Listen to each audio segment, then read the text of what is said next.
And we are back. We are without Michael tonight, but we will safely keep his crazy ass warlock as safe as we can. In case anything happens, I will get to play the illustrious warlock that is Michael, or Mordain, because every warlock sea elf is called Mordain.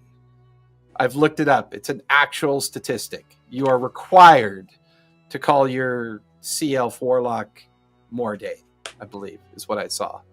So, just saying. Just putting that out there. All right.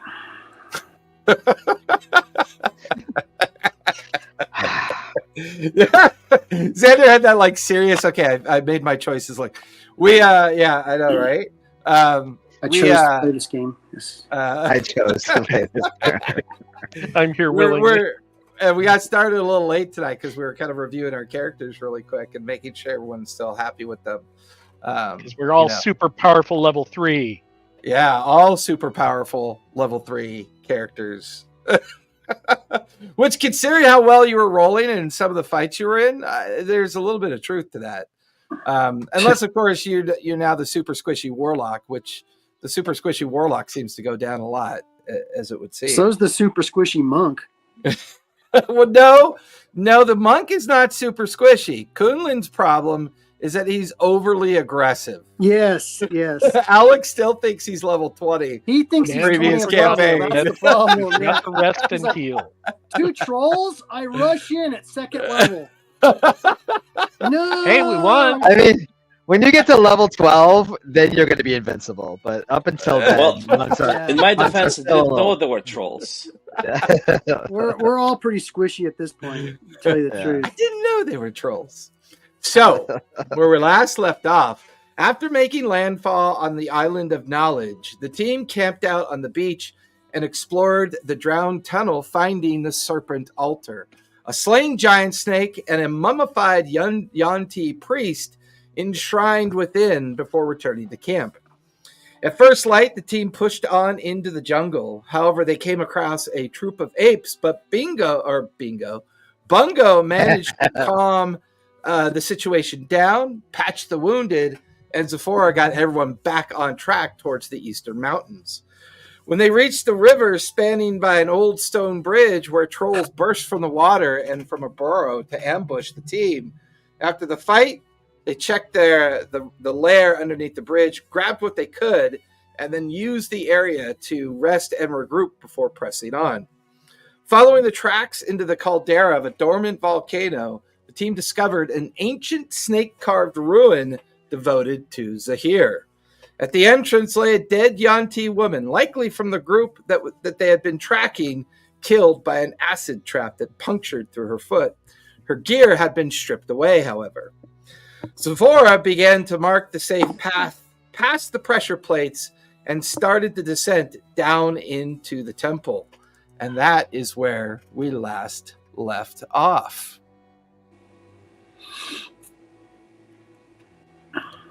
Don't forget the fecal camouflage. The fecal camouflage. It's so gross. It worked well, though. Appropriate, but it was inspired. It was very inspired. And you will need many tetanus shots for sure. He's just got a massive case of pink eye. What did I do? I can't see. It's got all the yellow. It's got all the yellow crust. Yeah. Oh, I need to make a con save for gross. That's gross. Birds are flying down, picking the corn and peanuts out of it. This is too gross for me. We put him off his meal. Yeah, we did.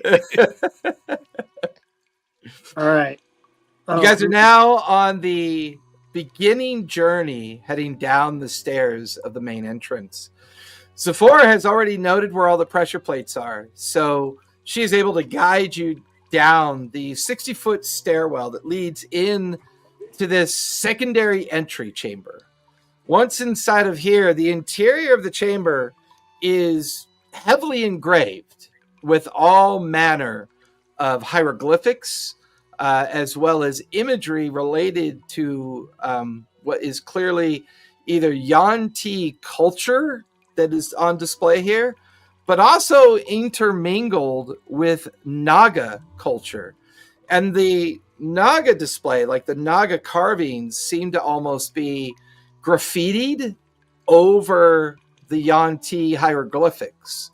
So you get the feeling that if there are Nagas here, they came here after the fact. But you definitely see signs, Zephora, on the ground of people progressing further into the tomb. You're now currently 60 feet below the surface where you entered, and you're now staring down a very long hallway that seems to go on for maybe about a solid 100 feet until it hits a couple double doors, or at about the 50-foot distance level, it suddenly turns a sharp right, like into another hallway that goes another direction. The ground is slick with moisture. There's thin and heavy-set vines kind of growing in and out of the crudely built interior of the tomb. You get the feeling that this place has been abandoned for a long time. What would you guys like to do? I will continue in the footsteps where where whoever we're tracking is going, but I will be checking for traps and pressure plates and such. Okay, so Zephora's taking the lead. Who's behind Zephora at this point? I'll be right behind her with guidance turned on. Okay. It's like a button, or? Yeah. Well, guidance is area of effect now, so as long as he declares it's active, it becomes an area of effect. Because technically, he has to concentrate on the ability. Zephora, give me investigation. Kunlun, are you in the middle or are you in the back? Ooh, nice. I think I'll be in the back. Okay. Which will put Slick and Mordain in the middle as the troop is now making their way down the hallway. What'd you get? Zephora? My way. Plus a D4. Oh, okay. For guidance, yep. Ooh, 23. 23. Once again, you can see areas where the footsteps seem to get a little bit erratic, as they are showing you signs that they are avoiding more pressure plates. In this case, you could see a splatter of blood off to your left and like a 6-foot length of small spikes that have retracted into the wall. Clearly, someone got tagged by this trap. But you're able to safely lead the team further down the hallway until you get to the point where you can either go right or continue straight ahead to the double doors. Which way did the tracks go? Give me a survival check on that one. Do you have a D4 on that as well?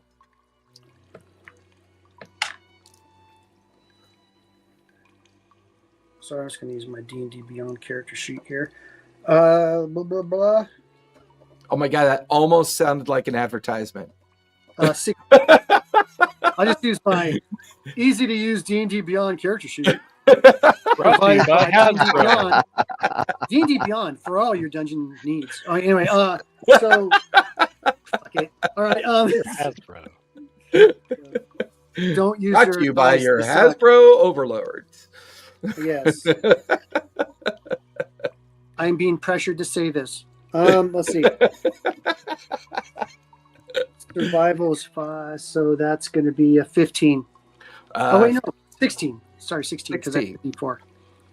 Slick and Kunlun, what are your passive perceptions? 11. Okay. 16. 16. At the point where you're standing before, you could either go right or straight ahead. You start examining the ground. It would appear that 2 sets of tracks go straight ahead towards the double doors, and then 3 sets of tracks go to the right.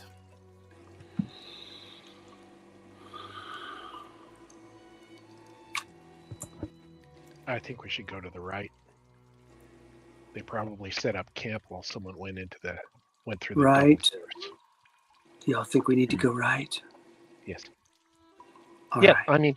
I mean, the smart thing is the 3 people probably went to the right to set up camp, and the other 2 went ahead as a scouting team. And we don't want to leave the ones to the right behind us when we keep going forward. That's my thought. That sounds so smart, Margot. I'm Then just if we thinking go- what I would do if I was exploring a new place. If we go right, the ones to our left will be behind us. But there'll only be 2 behind us, but instead of 3. But if you take in the equations that maybe 2 of them went around behind us with a third one, then maybe there's 5 of them behind us. That's true. Maybe the paths link up in the back, someplace we haven't been yet. I settled down and watched these 2 as they go. We're just going over calculation. Or After the 2 went calculation. down. Maybe the temple down Where's in my Linktrees abacus? has prisoners, and Yeah, they you release watch- them, and now you there's a watch whole his- bunch loose. You watch as Slick pulls out a journal and an abacus, starts doing the arithmetic for probability. This last adventure I was on, Bungo something keeps adding similar in happened. Let me useless look it up. parameters. Okay. Oh, Hey, don't forget about the humidity. Slick, is there a way for you to leave behind some sort of a radar or I don't know, some alarm if somebody passes through Good behind idea. us? Hey, Crackers, leave why that don't you little stay in the crab hallway and thing. let me know if anyone sneaks up behind us? What? I have snare, and I can do a magical tinkering item to. It's not alarm, but like it could be hooked up to snare so that it does something to let us know that snare was activated. Yes, I can. Yes, totally. And I'll have Crackers hang out in the. Oh, and after all of my hallway. calculations, it looks like right is the best way. Right is the best way. So I'll like cast snare. Oh, I don't have my dice with me. Cast snare. Can Where do I my want to put it? familiar change its shape at will? You have the original hallway behind you that you came through. There's the closed double doors 40 feet up ahead. And then there's the empty hallway that Sephora is standing next to, like looking down the right. Sephora in her mind can't help but attribute humans to my mice. Like the only reason they took over the world is because they procreate faster than the Yanti, but they just run around. And then when their Stealing stuff. masses get too big, they eat each other. But they smell Well, there's like no food. humans. Well, there's technically no humans in the group, so you don't have to worry Right. about that. They both smell like food. Well, you know what I mean, meat creatures. Meat creatures. Hold on, why do you want me to set this up? Why do you want me to set this up? All non-Yanti are humans too, right? Yeah, basically. Not the chosen people. Did you ask me a question? No, I asked Kunlun a question. Oh, okay, Kuhlman. You're scary. Sorry, I don't what? like being around you. Where do you want me to set this What? up? Oh, just somewhere behind us, or on our way, I guess. I don't know. Somewhere we'll know. I'm just looking around, wondering when the poisonous snake's going to attack. Which one Is of these there a way- vines is a poisonous snake? How about this? Is there Once is we there a way choose for a you path, to put some?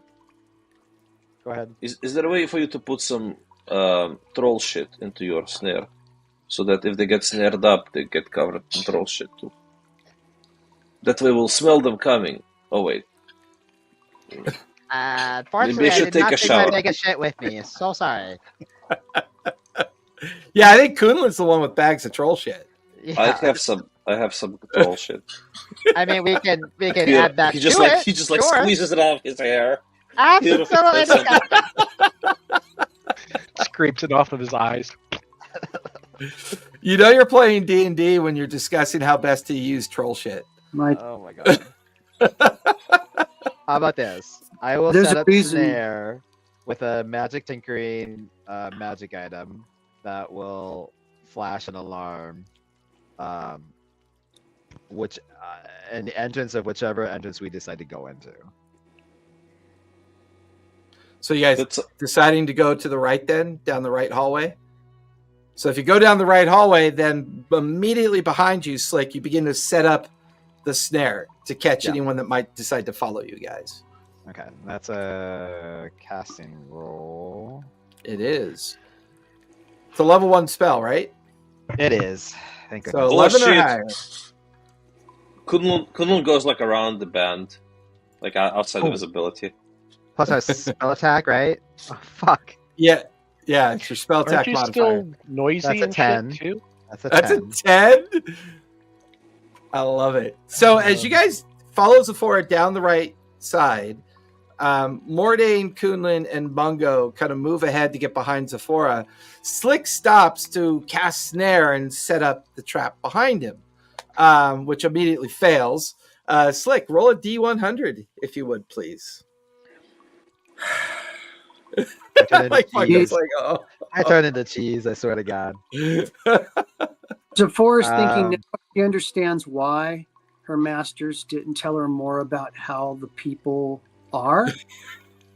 Because she probably wouldn't have gone on the mission. Zephora's getting more and more diva. Like, Zephora's getting so much more diva now. Kinda are. She's channeling Ivar Grumpy. Yeah, this is true. I got a 19. A 19.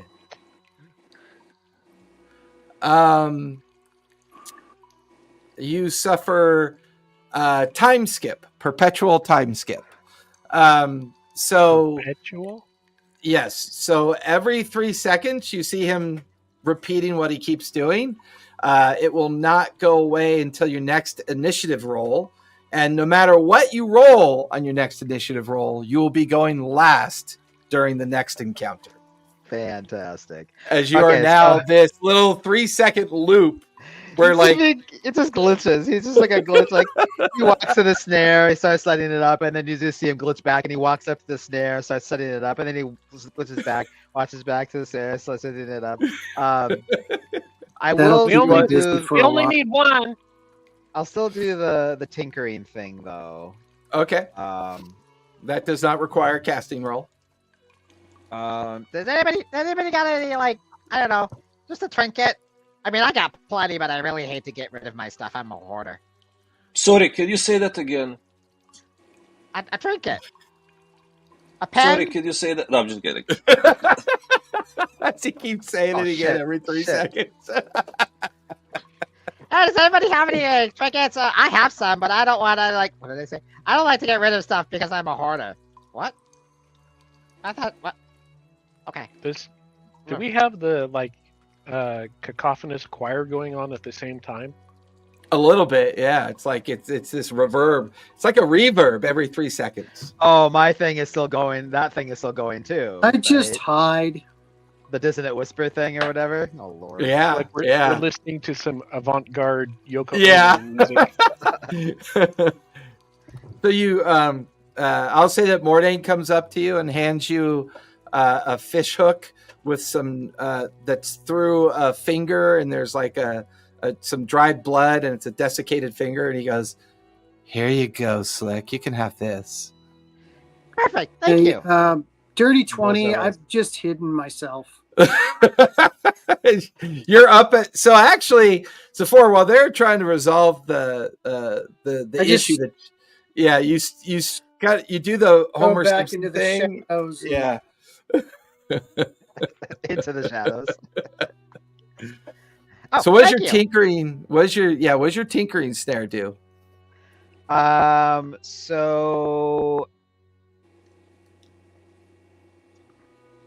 my tinkering 20d6 damage. I can make light go off. I can make a recorded message go off. I can do static effects with 25 words of text or audio. So I was thinking of like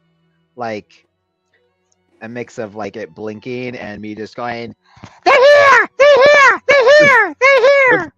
Perfect. I love it. Is there a DC associated with it if anyone tries to move past it or interact with it? I'm assuming it's your spell DC. Oh.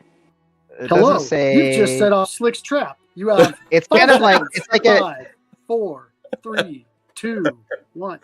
Hello, you've just set up Slick's trap. 5, 4. Because I have to repeat myself. Yeah. No, it's just one of those like it's just like so like it's just like I could create a light, I can create a message, I can create Gotcha. So anyone that goes like by it, that light's gonna burst and go off and We warn might not- you specifically. yeah, we won't see the light I'm sure from once we go in but the sound might reverberate. I would think through the Okay, through the tunnels. fair enough. Zephora, since you're up ahead while he's setting the trap with both Mhm. Bungo and Kunlin. Yes, Bungo. Question: can my Fey familiar change shape at will? As long as it's within the confines of his creature size, so like a small turtle, a small frog, a small spider, I'm pretty happy with that. I mean, it kind of ask him matches to- your theme. Crackers, turn into a bat and hang out on the ceiling. Turns into a bat, grabs onto some of the vines that have crawled up into the ceiling. He's now hanging up so that his 180 pivot of his head can look back up towards where you guys came from and towards the double doors. And he's also at the junction, so you can see as you guys head down the right side hall. Zephora, you're hiding in the shadows. You begin to look right and left. You get to the end of the right side hall that you've gone down. Give me a perception check as you realize there's now a new hallway that goes right and a new hallway that goes left. 22. 22.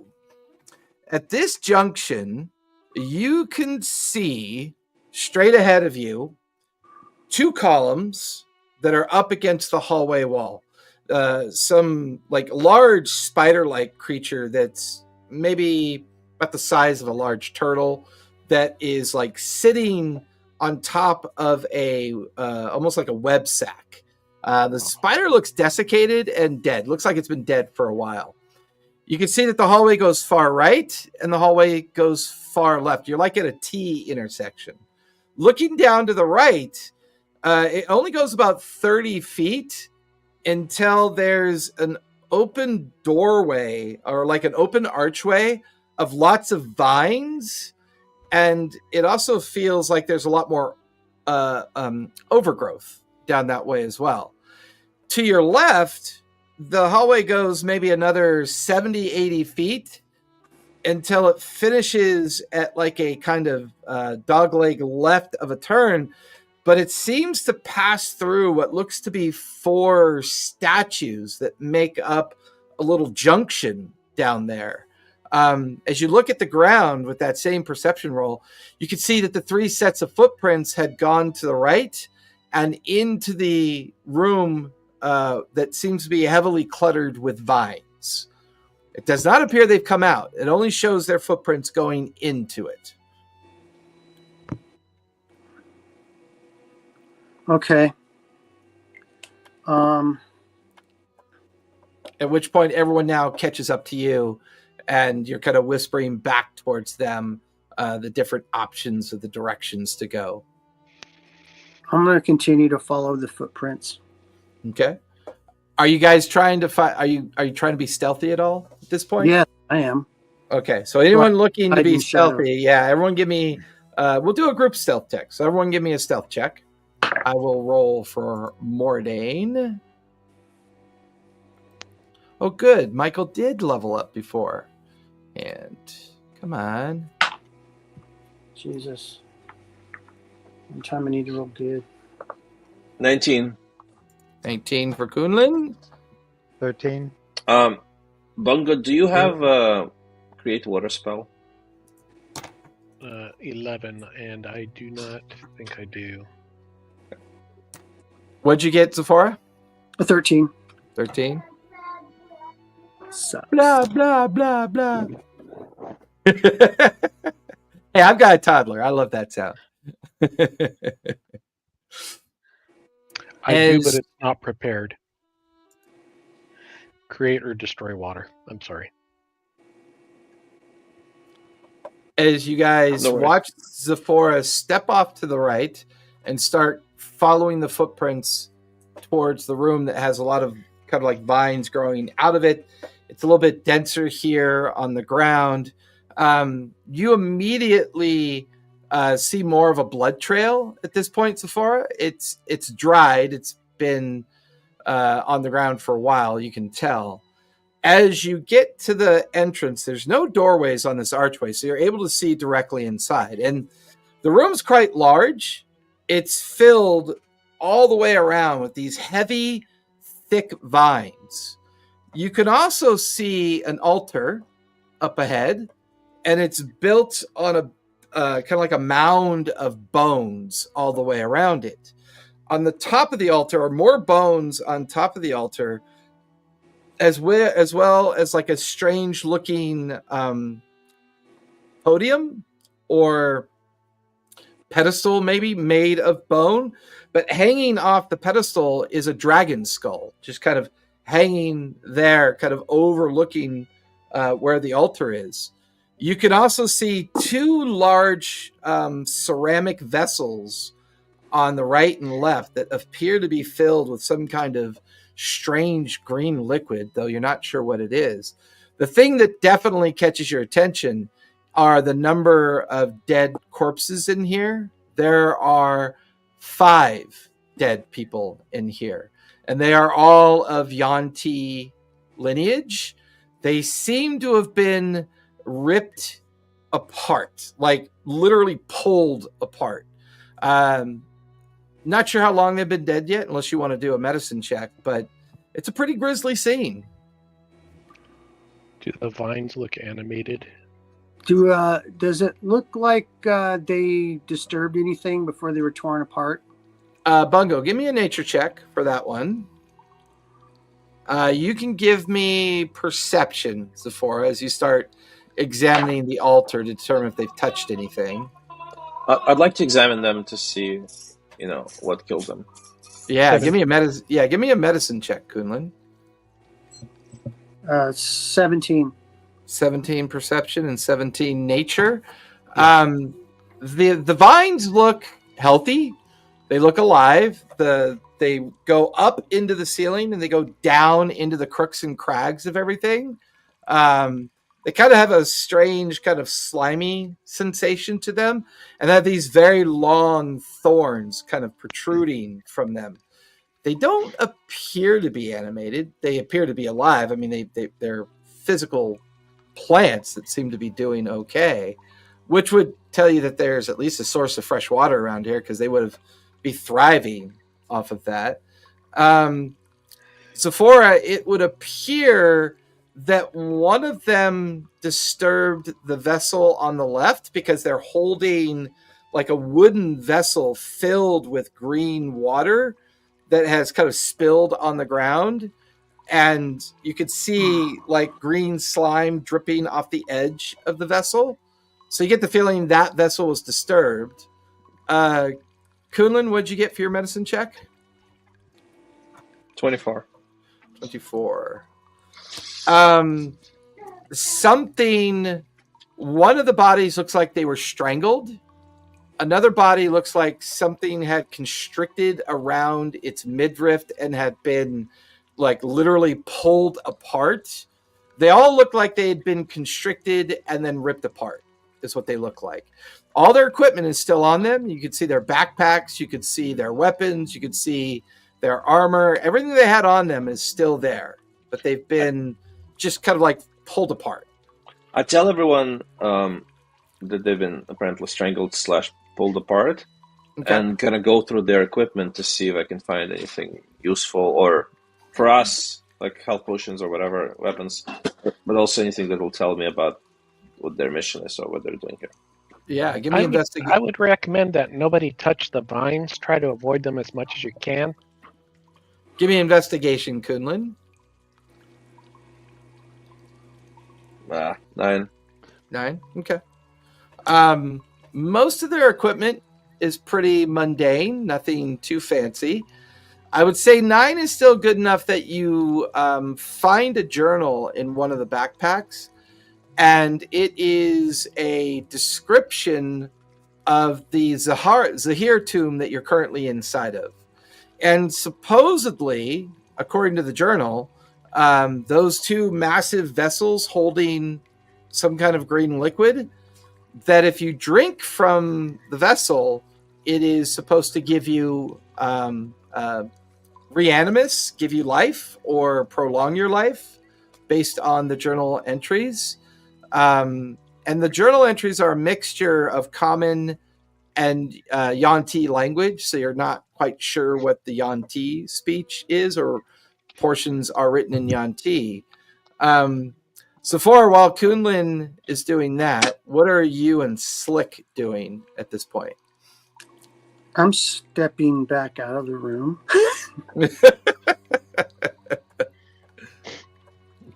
Let these bozos go first and catch all the traps. Do you want to be strangled and pulled apart? It's not my best Wednesday. Not my best Wednesday. I give Sephora the journal. Okay. To see if she can read the Yuan-Ti parts. Sephora, give me investigation as you examine the parts of the journal that Kunlin couldn't translate. Why would I be able to speak or read Yuan-Ti? Oh, we keep forgetting, just because you're like them, you should know them all. So, like, you should be able to just decipher. How do you know I'm Yuan-Ti? You're very snake-like, and you're very scary. Yeah, we actually don't know she is. That's technically true, because she looks more human than she does Yuan-Ti. That's true. Oh. Except for biting people with fangs that pop out of your face. Yeah, except for the Yes, occasional fangs. protrusion of I mean, fangs. come That was a on. spell. I've got eyes. I see those fangs come out. I see that semi-scaly skin on your. It looks like you've got some rosetta or some sort spell. of bad skin condition going on right now. I have a lotion She's for a that, by the way. saber-toothed human. I have a lotion for that. Like a simple spell. I'm sure some of you already even know it. Slick, take a D6 inspiration for. I have a lotion for that. That's pretty I clever. will scan it and read what it says on the Yuan-Ti It board. is. Yeah, it's instructions. Well, give me an investigation All check. right. I want to see how much you're going to learn from what Ooh. you read. Nat 20. Nice. Plus. No, just Plus investigation? Yep. Plus 0. I'm not that kind of rogue. I'm not that. That's right. The parts that are written in Yuan-Ti are excerpts from the journal. Evidently, you're supposed to take a portion of the water from the left vessel, pour it into the center vessel that's up on the altar. Mm-hmm. That will then allow the water to come through the dragon's skull, where you receive some kind of elixir or some kind of filter that allows you to restore somebody's life. So, do we see any of those like green, whatever, liquids? Well, yeah, there's two vessels. There's a vessel to the right and one to the left.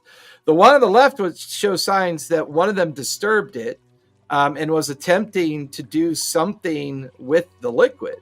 The altar in front of you has a vessel on top of the altar, and it also has a dragon skull hanging off the vessel. And the altar is built with a mixture of stone and old bones that are kind of built all around it as well. Slick just runs up to the one with the skull, jumps and lands on to grab the big skull. Mine! And his whole body is just hugging this big skull of a dragon. So- I can use this! I can use this! As he's swinging on like a pendulum from it. Yeah, like you grab onto the jawbone of the dragon, and you can feel that it's like attached to that center vessel. So you're easily able to kind of like hang on to it. The moment you guys watch as Slick grabs onto that jawbone, you watch as all the vines around you begin to come alive and just like slither up. One massive group of vines drops from the rear wall, blocking the main exit and entrance, while other vines begin to kind of like massively group together and then jet out from the walls and the ceiling. I need everyone to roll for initiative, please. Wait a minute. 3-second glitch. I gotta repeat that. He runs up real quick like that, and he jumps into it, and he jumps on it, and he grabs it. Mine! I can use this! What? What? I love it. Oh shit! I think I did the boo-boo. You think? Asshole. I heard that. In his fucking See how big build. my ears are. I heard that.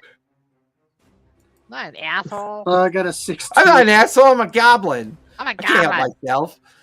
I'm a direct descendant of my ancient So, like- grandfather, Maggot. Right. Yeah, right. You Yanti, So, you Yanti, not Yanti thing. so I can't. So no see matter anybody- what, Slick is going to go last. I'm not even gonna roll. Like I'm just not. Yeah, even gonna you roll. go last anyways. But so, yeah. good, do you have speak with plants? Speak with what? Speak with plants. Boom. Bungo's like, Plans? I have it, but I haven't had it memorized. I don't have it prepared. I have it prepared. Yep. That's how it goes. I took speak with animals instead, so I could talk to the gorillas. I didn't think you had to. I thought you could cast all the spells you have anytime you want. No, you still have to prepare them. There's just no spell slots. Oh, jeez. But jeez, Well, that means you can prepare them all. no, you're still limited by. you're limited still- by what you can prepare. yeah. So you're there is still spell slots. no. No. That's not what a spell slot is. We're not all knowing individuals that we can know everything at all times. Why would we roll for intelligence and investigation and shit like that? We would just know everything. Yep. What'd you get for initiative, Zach? I was trying to break the game. Yeah, he's always trying to break the game. I love it. I think he's No, at a 16. Well, that's how Shadow Dark is. If you have a spell, you can cast it. But But that's okay. they still use prepared spells in Shadow Dark. That's where I got the casting rules for our homebrew. Is I took exactly the way they do it in Shadow Dark. Only we're not using their spell list because that's their spell list. But they still have prepared rules in it. What'd you get for your initiative, Zaf? Sephora, what'd you get for your initiative? I got. Ivar. I'm trying to talk. I got a 13. 13. All right. No, wait, Bungo. no. I take that back. I got a I thought you said 16. 16. Sorry, 16. 16. Who's your dex is definitely going to be higher than Bungo's. So the vines are going to go first. So the first thing you notice is that stepping out of the thick back wall of the vine, you see this figure come stepping out. It is all wood, vine, and kind of jungle topiary, kind of like attached to its body as it steps out. And it's like it's dragging its feet across the ground as it comes out. It is going to move. It'll take 2 AP to get into base with Slick. Small thing. It is going to try to grapple Slick. Slick, give me acrobatics or athletics, if you would, please. Oh my gosh. 17. Ooh. 16 plus 5 is a 21. So you feel the vines of its arms grapple around you. And the minute they do, you see these like 3-4 inch long thorns kind of start to protrude from his body and his arms as he pulls you into his body and arms as you take 8 points of piercing damage. I'm still holding on to the skull, yes? I mean, technically you're grappled trying to hold on to the skull. He's going to try to drag. Yeah, he's going to drag you away, though. He's going. It's mine. It's mine. He's going to move you another 10 feet away as he's got you grappled, and he's attempting to take you back towards the vine wall that's at the back of the building, or at the back of the room. All right, that'll finish that one's turn. This one here is going to creep out and lash itself out at Kunlun. So Kunlun, you have one attack coming at you. That's going to be a 17 plus 5 is a 22 to hit. What is this, piercing or slashing? This is going to be piercing damage. Okay. That is going to be 8 points of piercing damage. It's then going to spend another 2 AP to attempt to grapple you. Give me either acrobatics or athletics.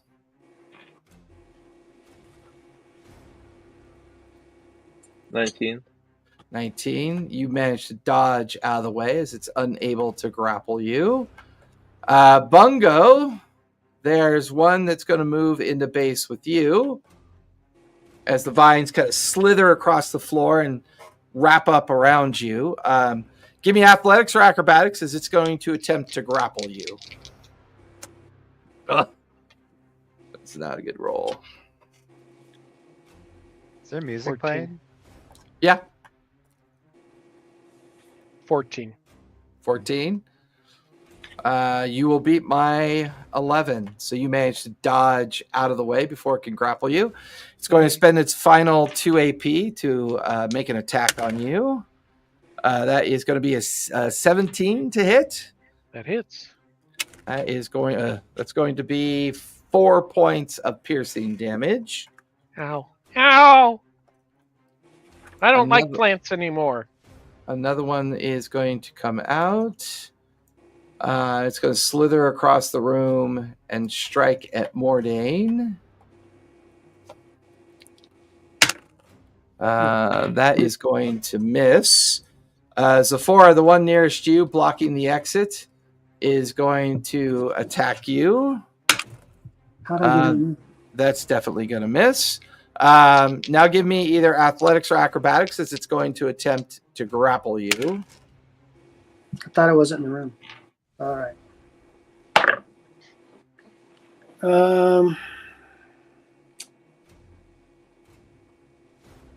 Where's my acrobatics? 16? Yeah, 16. Yeah, that's going to beat my 15. You managed to dodge it before it can grapple you. That is going to finish the bad guy's turn. Zafora, you are up, and you are at the edge. The vine is here, and you are on your way backing out of the room. So it kind of swooped in and blocked the space as soon as Slick jumped onto the dragon skull. So Zafora is up with Bungo on deck.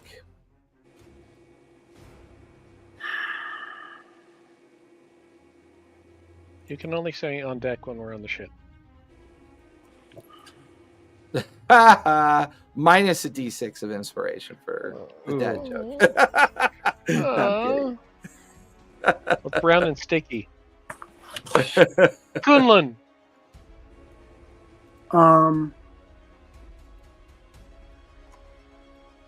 I'll use a movement to move into base with whatever that thing is at the altar. Nice. Is that a meat blob in the center of the room? That is a blood splatter.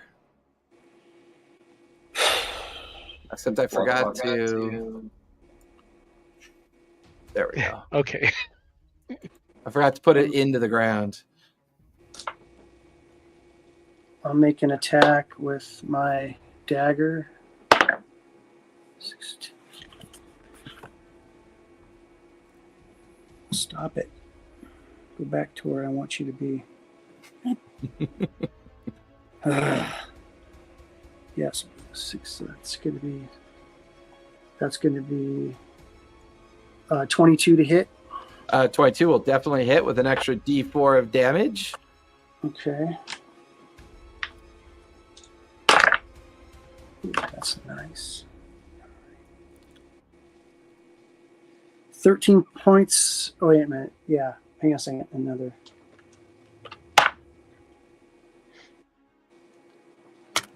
$17 points of damage. And, nice. Yeah.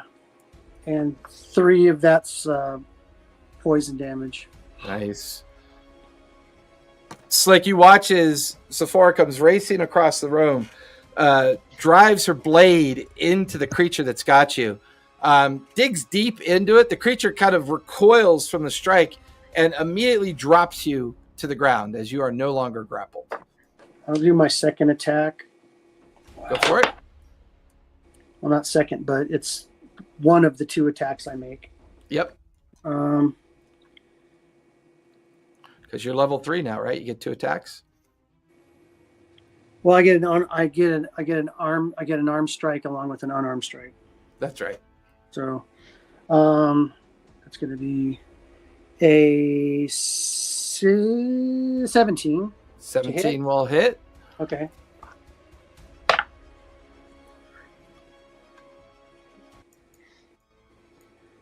Uh, 8 more points of damage. Nice. 8 more points of damage as you strike into the creature yet a second time with your unarmed strike. And then I will use... You have 2 AP left. Yep, I'm going to use... where's that?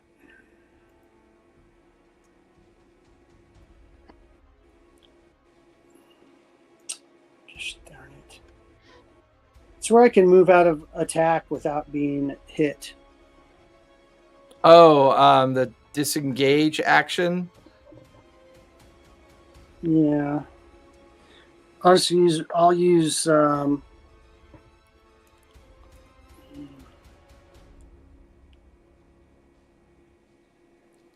know it's not uncanny dodge. That lowers damage. yeah. Maybe it's I think it is called disengage. Yeah, I think rogues get to disengage. yeah, I get disengaged without using a...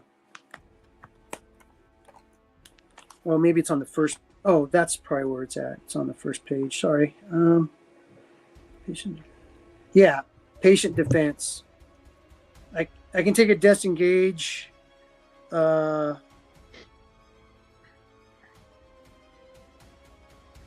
Yeah, it's a bonus action, so I guess it would take an action. Still takes an action, but so where are you heading off to?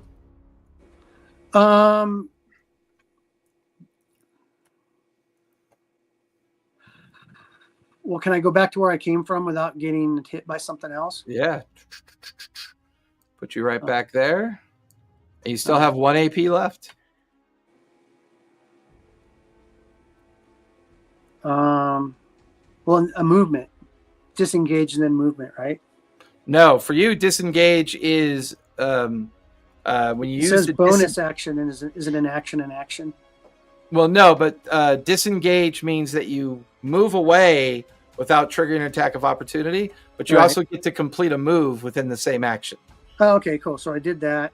Yep. And I'll take an attack at this one that's attacking whoever right there. The one attacking Kunlun? Yeah. Okay, go for it. It's going to be a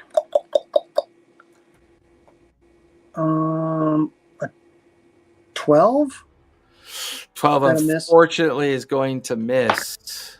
And then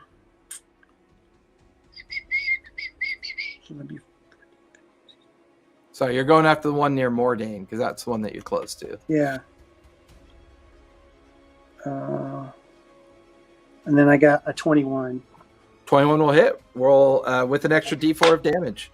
Oh, okay.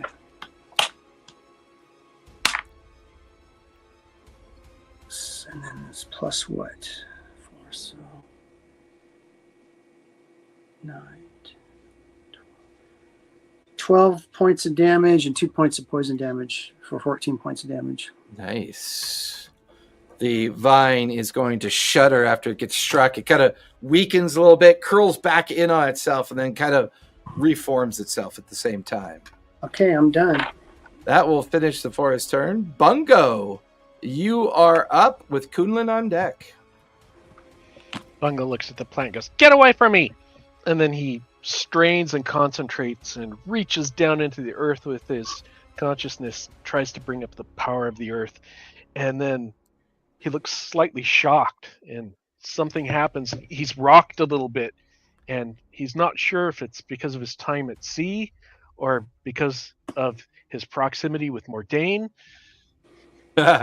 Instead of wild shifting into a different shape, the ground starts to bubble and boil at his feet, and the wrath of the sea manifests from under him. And I activate Manifest Wrath of the Sea, which is a new mechanic ability that I don't know how to use. But you described it so well. Thank you. Yeah, there's sea foam. emanating from my base, and it goes out 5 feet in an emanation. Where So I is guess that that's coming all from? directions. I have no idea. Emanation, Is it still there? emanation is 2024 rules. Hey, It's echoing. Bungo, is this something you ate for lunch? Yeah, Everyone, wait, hold on. Let me see who's. I gotta figure out whose mic that is. Test 1 2. Undo yours, Slick. Test La la. 1 2. La. No, La la. undo yours, Zephora. Okay, that's me. Test. Nope, it's Kunlin. Is it me? Test. Always Yep. Kunlun. Yep, it's Kunlin. Getting feedback. Oh, So what does the ability do, Bungo? I will paste it into the Discord? Discord. Did you still hear it or no? No, now it's better. Okay, it was setting that I switched. Anyway, Yep. As a bonus action, you can expend a use of your wild shape to manifest a 5-foot emanation that takes form of an ocean spray for 10 minutes. It ends early if you dismiss it, manifest it again, or have it incapacitated condition. When you manifest the emanation on your subsequent turns, you can choose another creature you can see in the emanation. You can choose another creature you can see in the emanation. The target must succeed on a Constitution saving throw against your spell save DC or take cold damage. If the creature is large or smaller, be pushed up to 15 feet away from you. To determine the damage, roll a number of D6s equal to your wisdom modifier. What's your wisdom modifier? 3. Nice. That's 3d6. So Yes, it you is. form it during your turn. It says when and as a bonus on subsequent turns. So both. When you manifest the emanation and as an Spiritual action. weapon. You can attack when you. Oh yeah, it is. Yeah, do it's it pretty much and- spiritual weapon. Yeah, that's pretty cool. So it affects anybody within 10 feet, I believe. Correct? No, 5 5 foot feet. emanation? Yep. Yeah, so adjacent, I would guess. Yeah. So this guy's definitely in it. So I got to make a con save. That's going to fail. Roll 3d6 cold damage. Yay.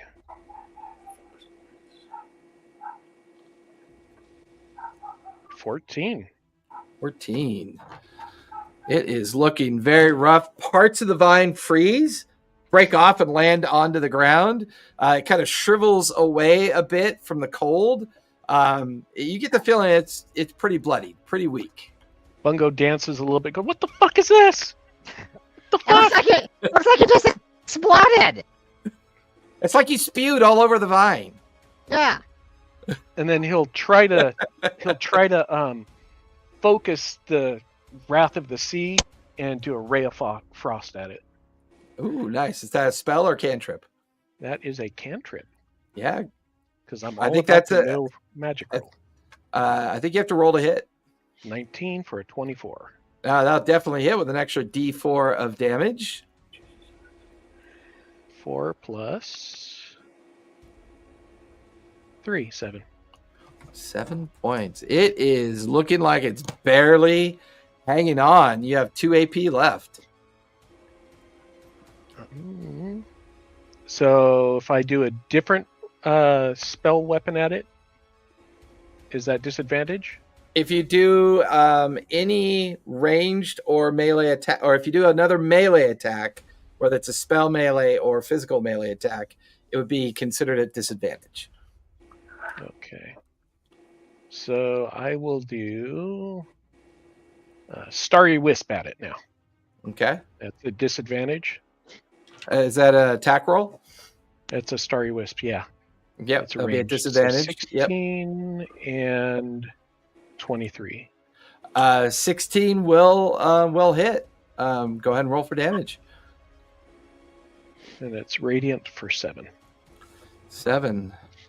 You watch as the frozen vine fractures and falls apart on the ground in like frozen pieces all around you. You've got 1 AP left. And cantrip at Swamp Thing. Swamp Thing. Okay.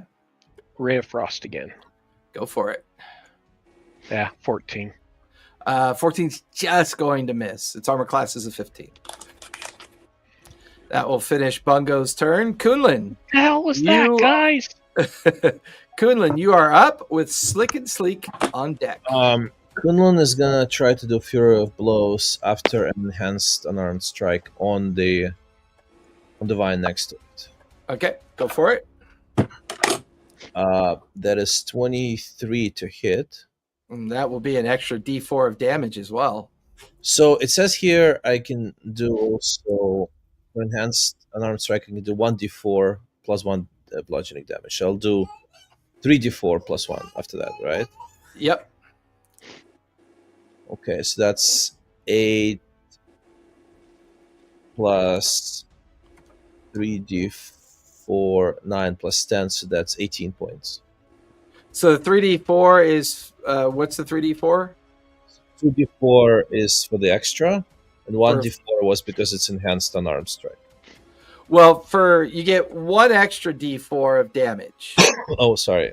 Yeah, not 3. So it'd be 2d4 of damage plus your modifier. So that'd be 9, right? 8 plus 1. So I rolled 3, 2, and 4. So let's just take 5 plus 1, 6. 6. Okay. And that's plus 8. So that's 14. 14. Nice. And then you're going to spend another action. No, point and then I'll also do Flurry of Blows, which is correct. Is that direction? Yeah, because you have to spend a focus point. So I do 2 of them, right? The Flurry of Blows is 2 attacks? Correct. Yep. So first attack is 15 to hit. 15, yeah, that'll hit because their armor class is a 14. Okay, so that's 5 points. Nice. And then 23 to hit. 23 will hit with an extra D4 of damage.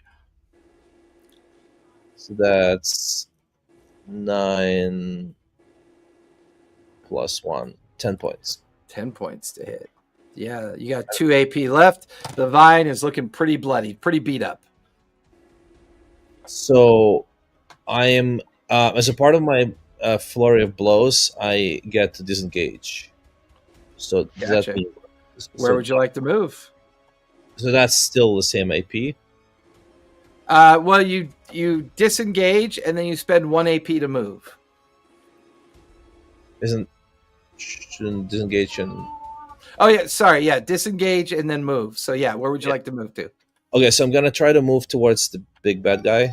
I also get like extra movement speed, but I probably won't need it. Yep. So F. And I'm going to attack him with the same attack. All right, go for it. So first I'm going to do Enhanced Unarmed Strike. And that's going to be 19 to hit.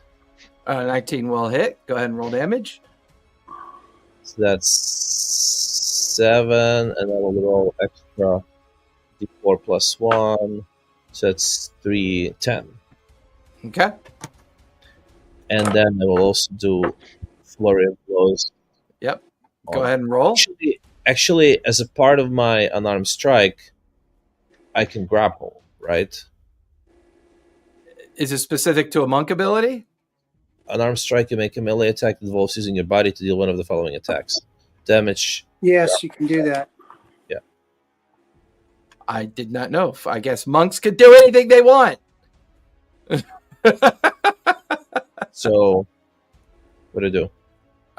Athletics or acrobatics versus my athletics and acrobatics. 17.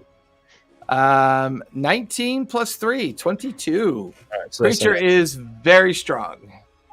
Okay, so I'm gonna do then now 2 Flurry of Blows. Okay. One of them is 17 to hit. That'll hit. That's gonna be 6 damage. Okay. And the other one will be 21 to hit. That'll hit with an extra D4 of damage. And that's gonna be 7 plus 3 plus 1, 11 points. 11 points. You got 1 AP left. So I will also have disengaged as a part of that whole Okay. 3 blows, and which will bring me back to, I guess, my original vine, Okay.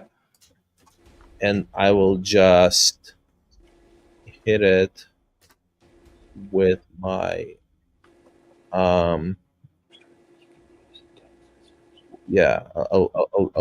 I'll just hit it with my another unarmed strike. So that's 25 points. 25 to hit. You get an extra D4 of damage. That's 10 points. I'm gonna do 2d4 plus 1, 3. So 13. Nice. That will shred the vine as it collapses to the ground. That'll finish your turn. Slick, you are up with Mordain on deck.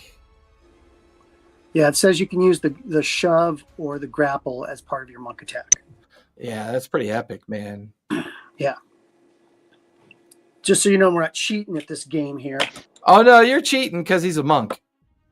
Well, yeah. One of the reasons I became a monk, too, is because he's kicking ass so good. Yep. No, I'm kidding.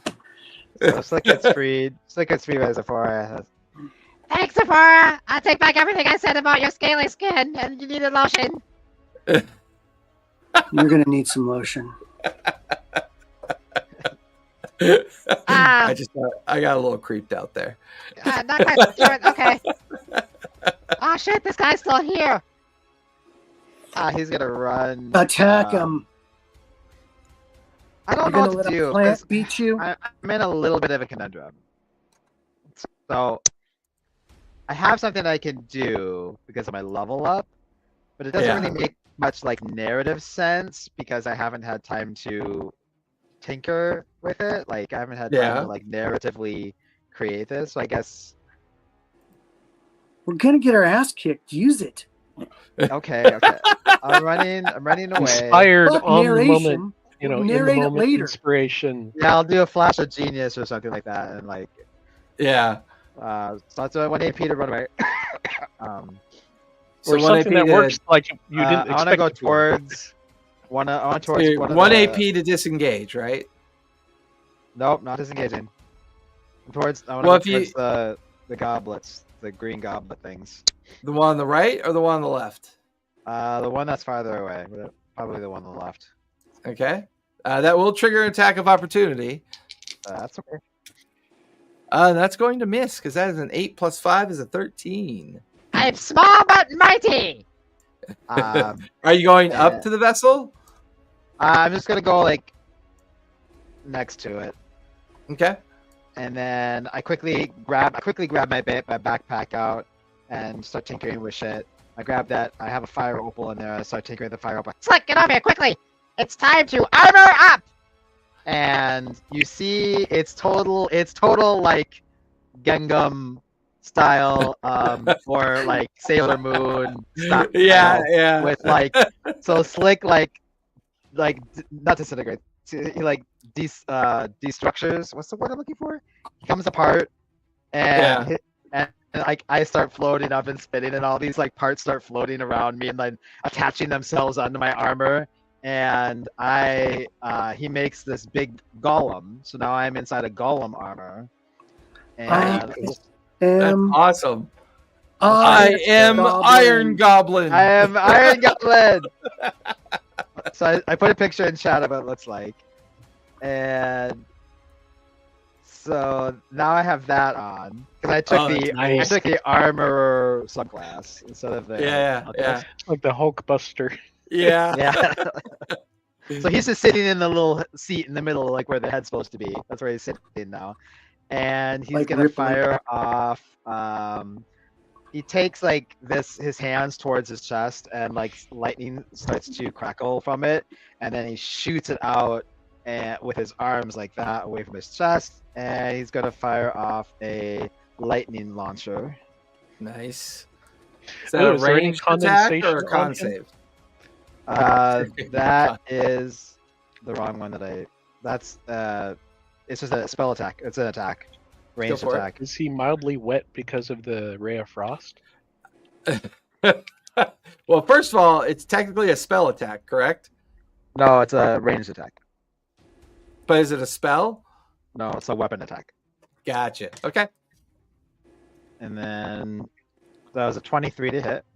Oh, that'll definitely hit with an extra D4 of damage.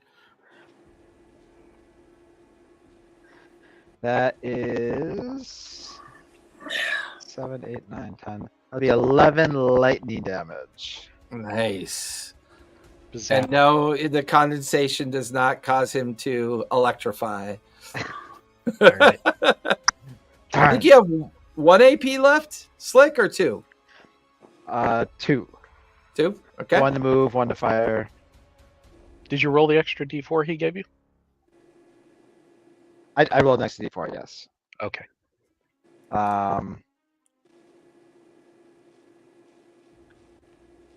Then he's going to charge him in his armored state. And he's just going to That's 1 AP for you to move into base with him. cast. Move through.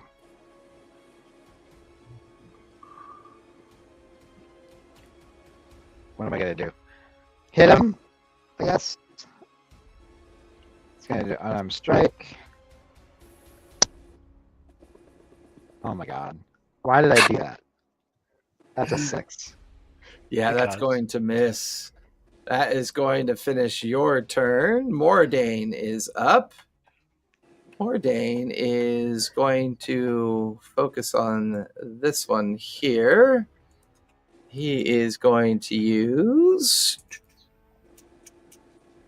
you know what? Tried and true. 2 Eldritch Blasts. No, he's going to spend an AP to disengage and move over to here. And then he's going to do 2 Eldritch Blasts on this one. Oops, wrong die. Oh, come on. Tentacle versus tentacle. 19 will hit for 8 points of force damage. Second attack. Uh, 15 will hit for 6 points of force damage. Then he's going to pivot to the one on the other side of Zephora and make 2 more attacks. That will miss. That will miss.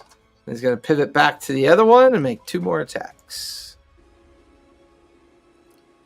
That will miss. And that will miss. That'll finish Mordane's turn.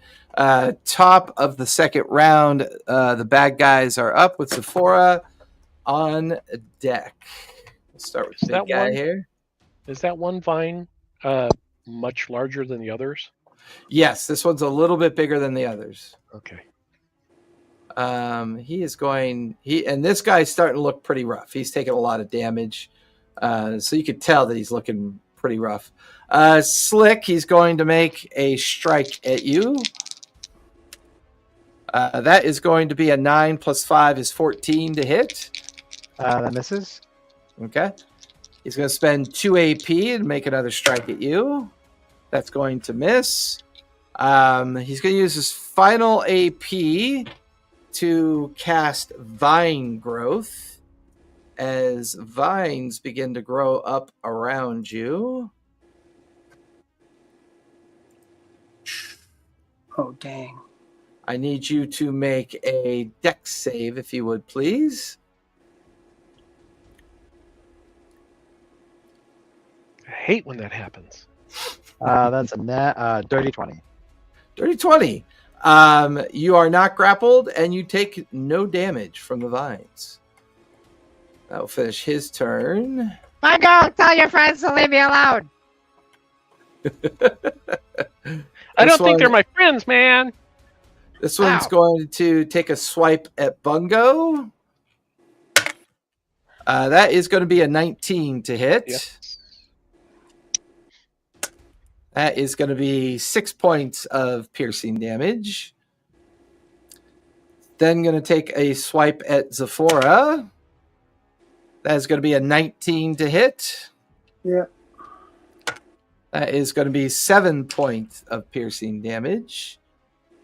And then it's going to pivot back towards Bungo. That's going to miss. Pivot back towards Sephora. That is an 18 to hit. Mm-hmm. That is going to be 6 points of piercing damage. What was the last damage? 7. 7? Okay. Yep. Don't forget, I think you have uncanny... Oh, no, you multi-class, didn't you? I don't think you have uncanny dodge yet. Not yet. This one is going to...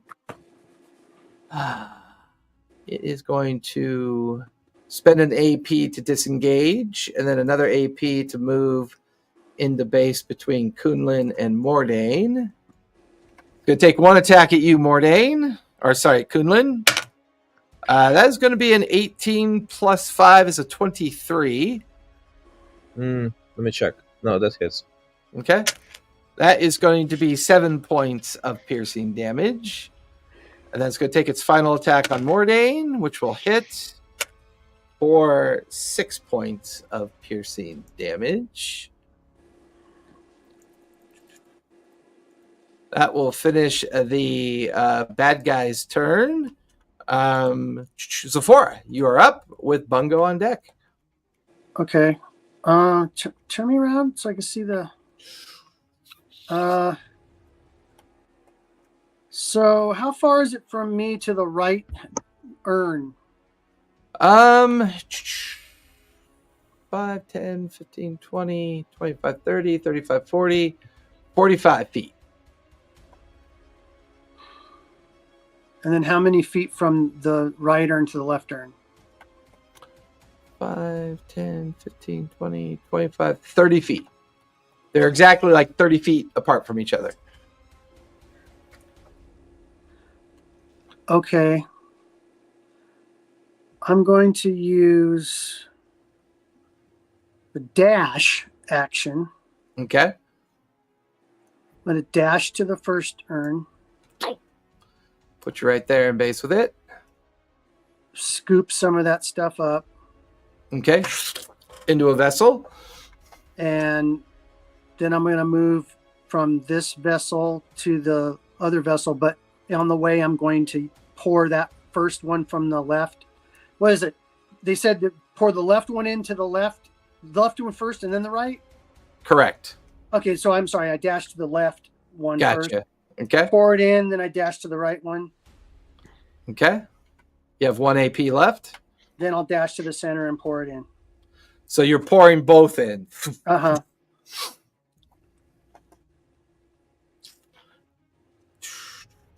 God damn you. Sorry. That was pretty freaking good. Let me put that back over to where we were. So you guys watch as Sephora just dashes over to the vessel on the left, scoops out some of the liquid, and then starts running to the right. She dumps the liquid into the center vessel on the altar. The dragon mouth opens.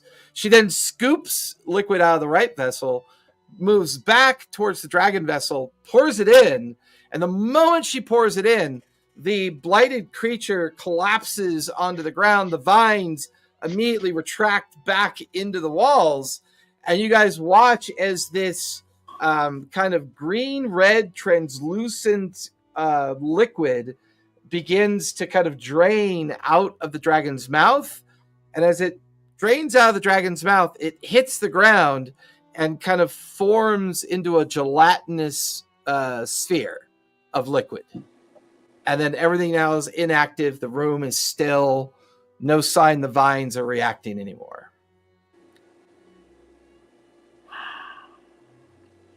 And what's this stuff supposed to do? According to the journal, restore life. In my golem form, I walk up to the dragon head and I quickly take the dragon head off. Do you have strength enhancement with your... Not yet. No, you're going to need to give me a strength check, though. As you try to do that. Is he going to try and fuck with the dragon head? Well, he wants to Don't do that, man. That's a 15. 15 doesn't budge. Kunlun comes Don't- over, tries to help him. Don't disrespect the temple. Kunlun tries to help him. Yeah, give me a strength check, Kunlun, as you try Guys, quit it. to pull it off.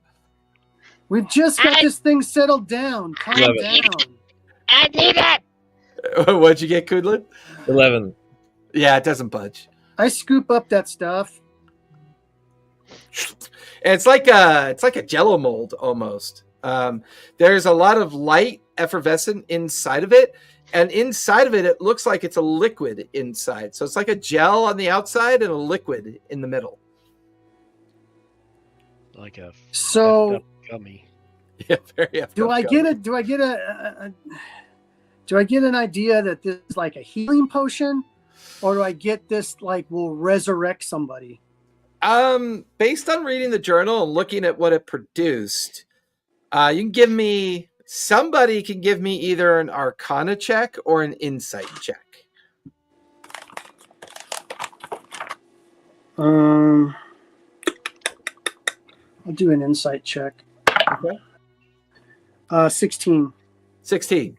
You get the feeling that it is something that behaves like greater restoration. Okay. So it can remove a curse. It can remove blindness or deafness. It can remove exhaustion. But you get the feeling that whoever did the research on this and whoever did the research on the journal was probably not correct. This is not something meant to restore life.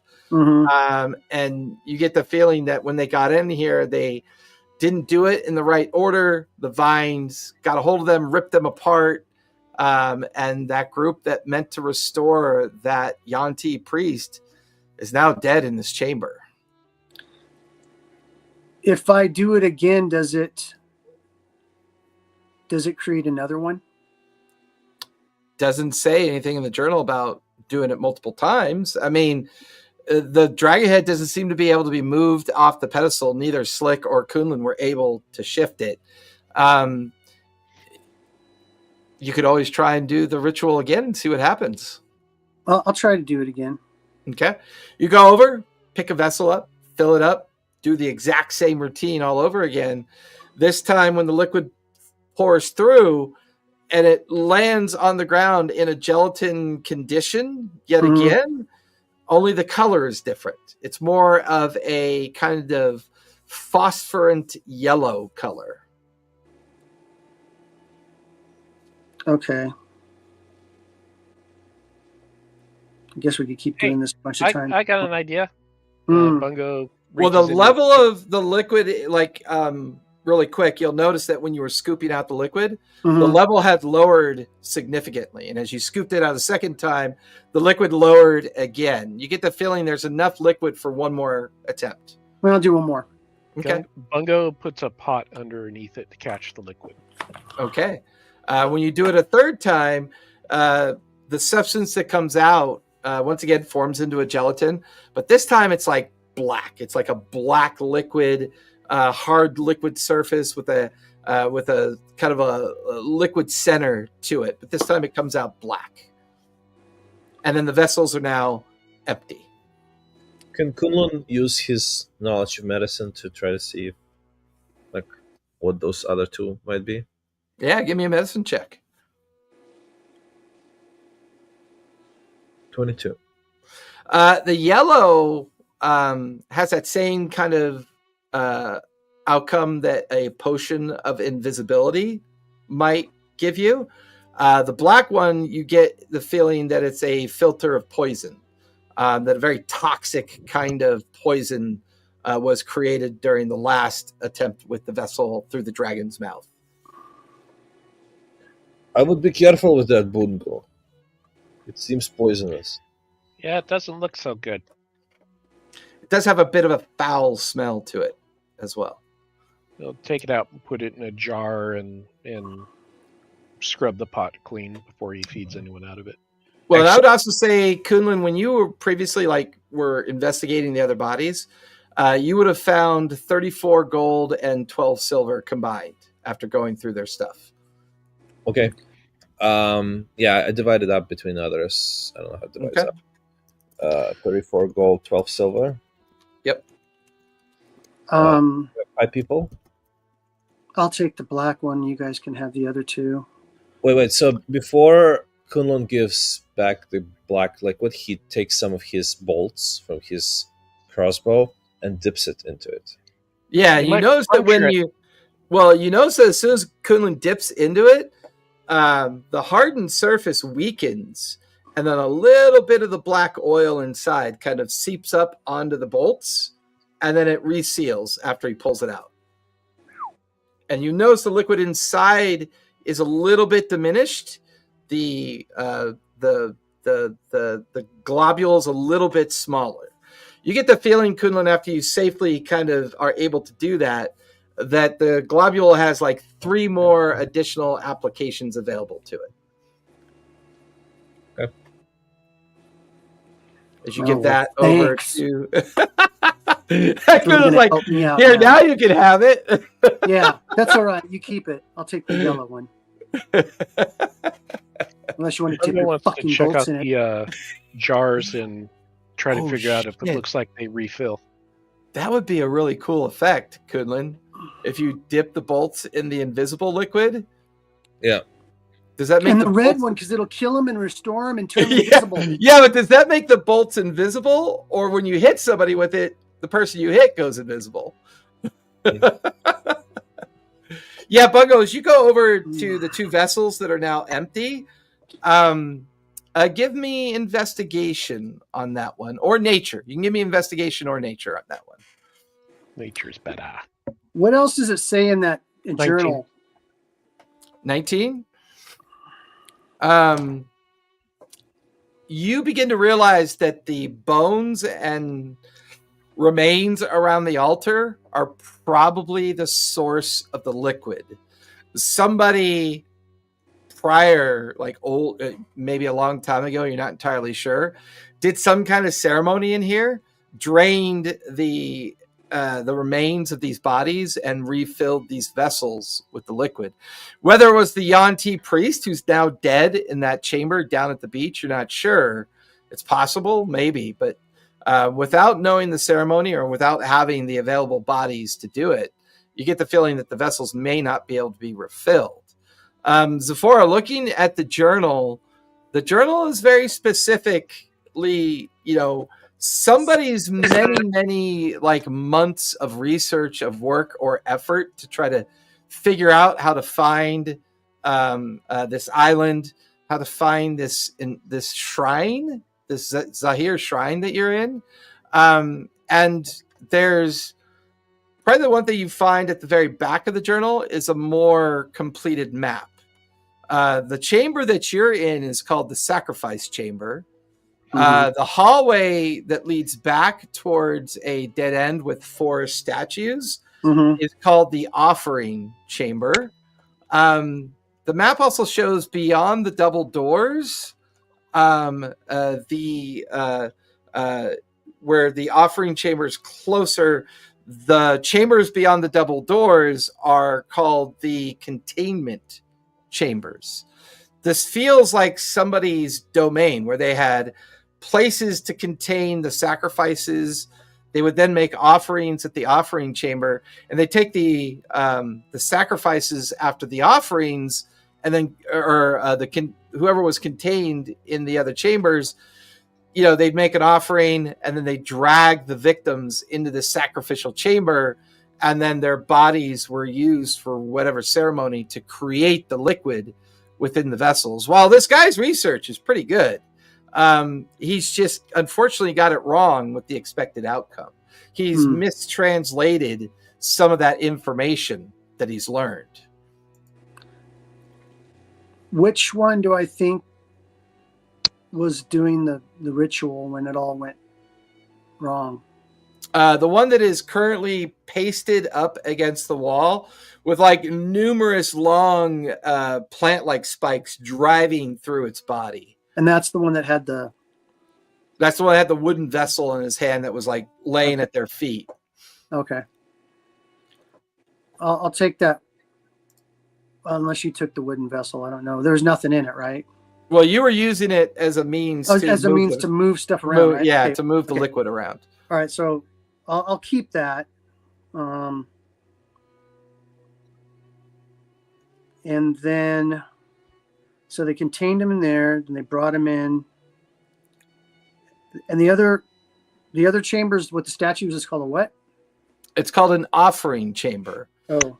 The journal describes it as a place that you make offerings to these statues in the process of either items or maybe body parts or something.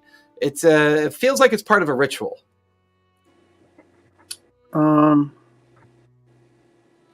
You also find a folded up map in the journal, and I will drop it in Discord for you. Bungo shares his insight about the thing requiring sacrifices and stuff. Okay.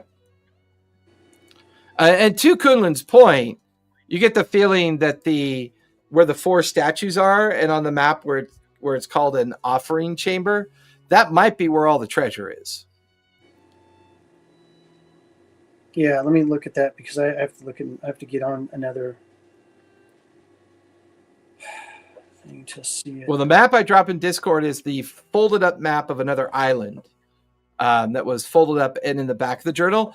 You get the feeling this might be the island that they came from, where they did their research and did their studies on trying to locate this particular temple. Also known as Loser Island. Dead. Slick, you're in a big machine thing now? Yeah, I'm in a big golem. Why didn't you bring that out for the trolls, damn it? Pick up one of those Didn't bodies. have it. I just thought of it, like literally split. It was that, I wanted that damn dragon hand. Concentrate, Slick. Pick up one of those bodies and go throw it in between those statues over there down the hallway. He like lumbers over. Steam's coming out. Like picks it up and throws That's it. not steam. It's powered by fart juice. Oh no, he said it. Why do you have to Goblin say fart it? juice is It's its power. proprietary. Don't worry, it's proprietary. Dip your bolts in that. He just throws it, takes the body and throws it up. But he does Does what anything happen? Zephyr says. I think there's like a ceremony too, man. Or ma'am. So Slick, you just throw the body up towards the vessel? No, between the statues down the Between hallway. the statues. Oh, so you guys are heading down the hallway to where Yeah. the statues are? Yeah. Gotcha. Okay. Heading down that way, you get to where the 4 statues are. Nothing down here looks disturbed. Like no one's been down here before. As soon as Slick starts carrying the body ahead of you to get down to that area, you watch as his right foot descends slightly on a pressure plate. The moment he steps on a pressure plate, you watch as this slab of rock just falls from up above, right on top of Slick. Slick, give me a dex save if you would, please. Are you sure this is not the Tomb of Annihilation? Are you sure? Why did you ask for me? I'm sorry. Dex save. Dex save. Shit. That's a 19.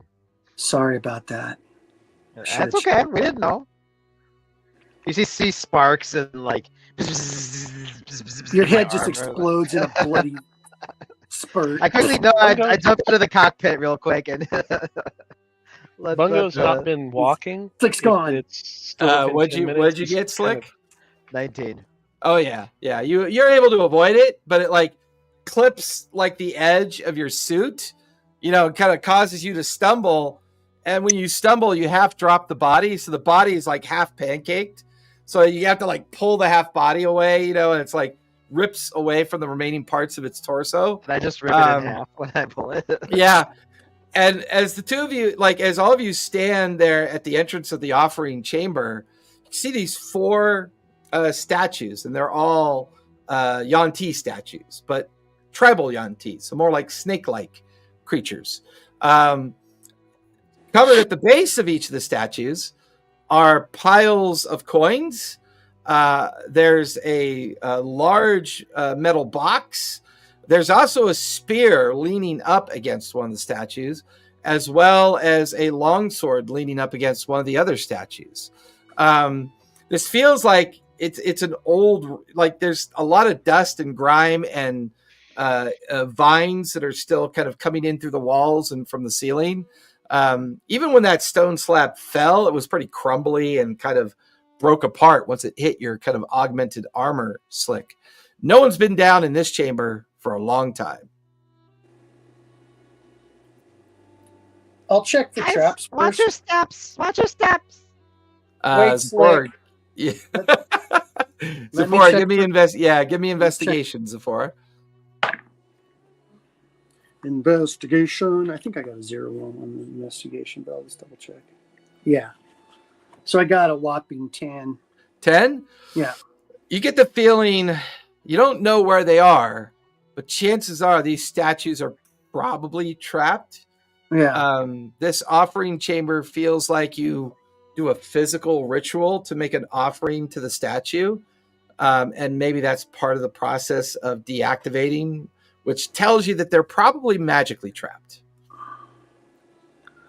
Does this ring of anything that we did back in the old village, or back in the old temple at all? Or would I know that this is like, yeah, you say some stuff, but it's actually really just magical effect? Yeah, you watch as Mordain kind of steps up by you, and I rolled his casting roll. He was successful. He quickly casts Detect Magic, and the Detect Magic bubble just kind of rises up around him. And he points to the fact that each statue is magical, and each statue requires an offering of an element. One is water, one is earth, one is fire, and one is water, earth, fire, Air. air. Thank you. Yeah, air. The other one is air. Okay. Are there? So watches any Mordain druidic- can't help himself. So Mordain slices the palm of his hand, goes up to the water statue, and drains a bunch of his blood onto the statue. You watch as the statue immediately animates, and as it animates, it holds out its hand towards Mordain. Mordain then places a single gold coin in the hand. The gold coin the hand closes around the gold coin. The hand pulls in towards itself, and you then watch as this strange looking kind of bundle of incense just kind of magically appears at the base of the statue, just kind of glows into existence. Oh, Okay. fascinating. Okay, so that's well, So that's 4? I'll go to the air one, Okay.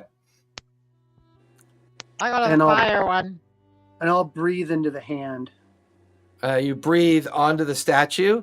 And You watch as the hand then reaches out towards you. I put a coin in the hand. Put a coin, pulls it to itself.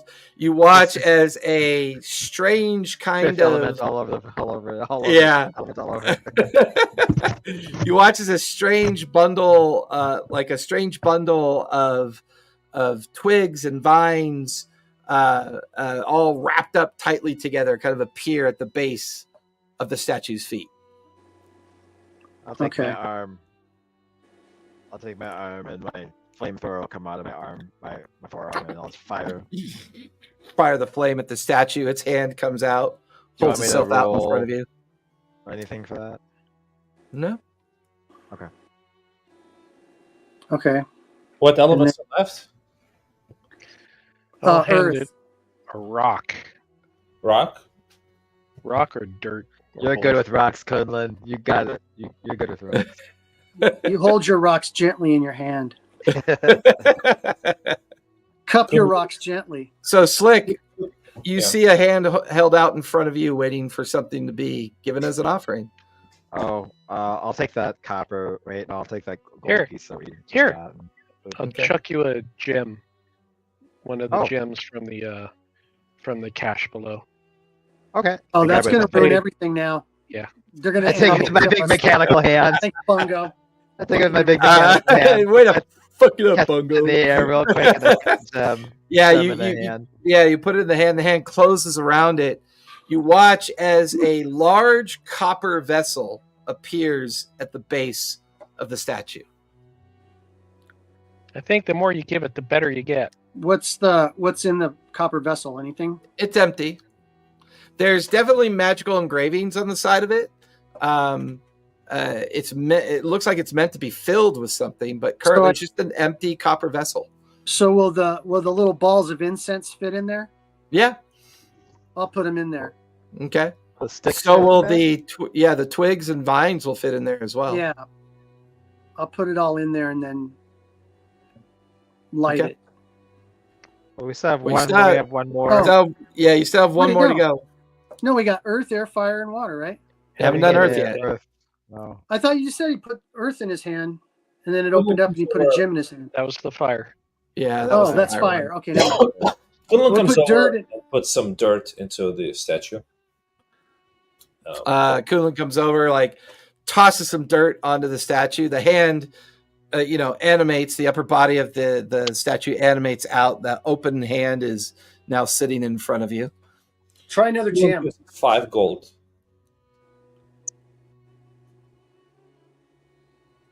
Put 5 gold in the hand? Yep. Okay. Put the 5 gold in the hand. You then watch as a scroll appears at the base of the statue's feet.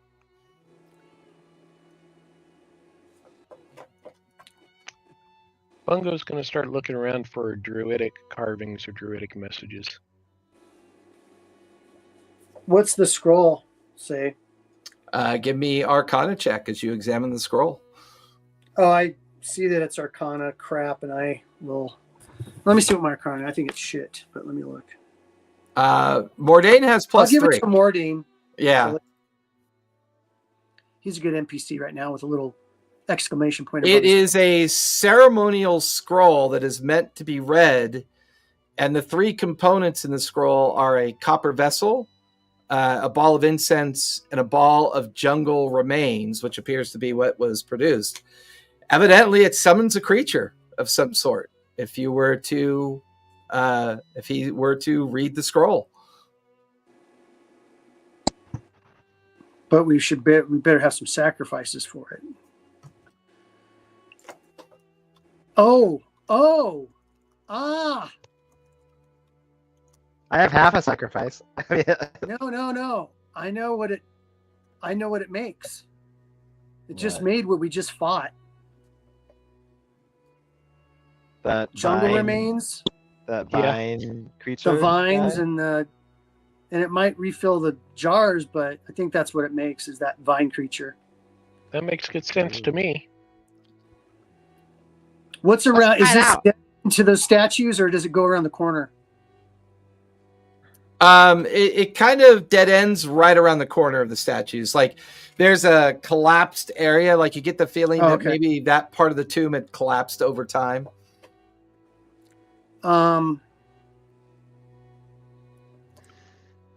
But check out the spear and the sword and stuff. Both the spear and sword are expertly made. In fact, Mordain's detect magic is still up, and he tells you both, or he tells you all that both are magically enchanted.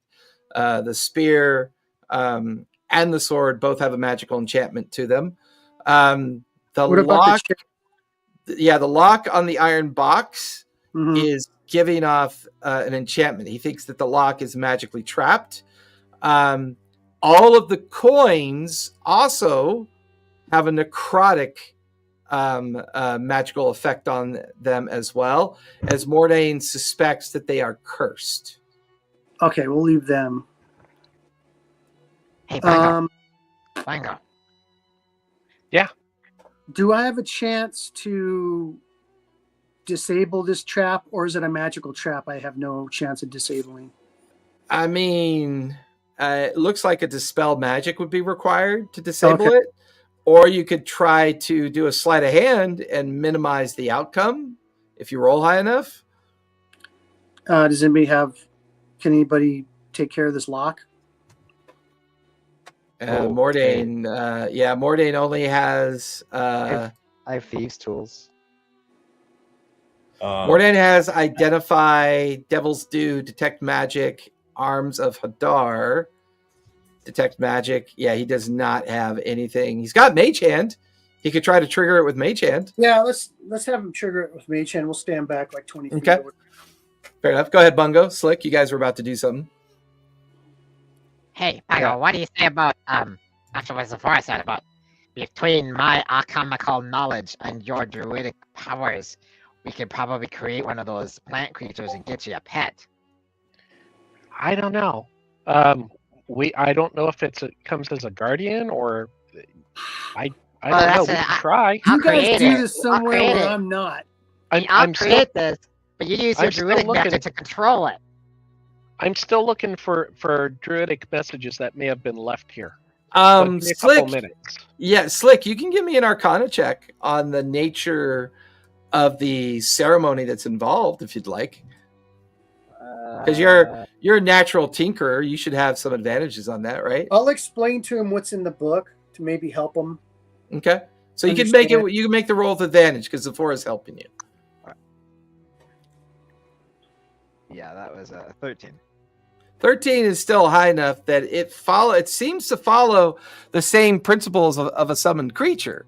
Whoever summons it, it would be tethered to that person who summons it.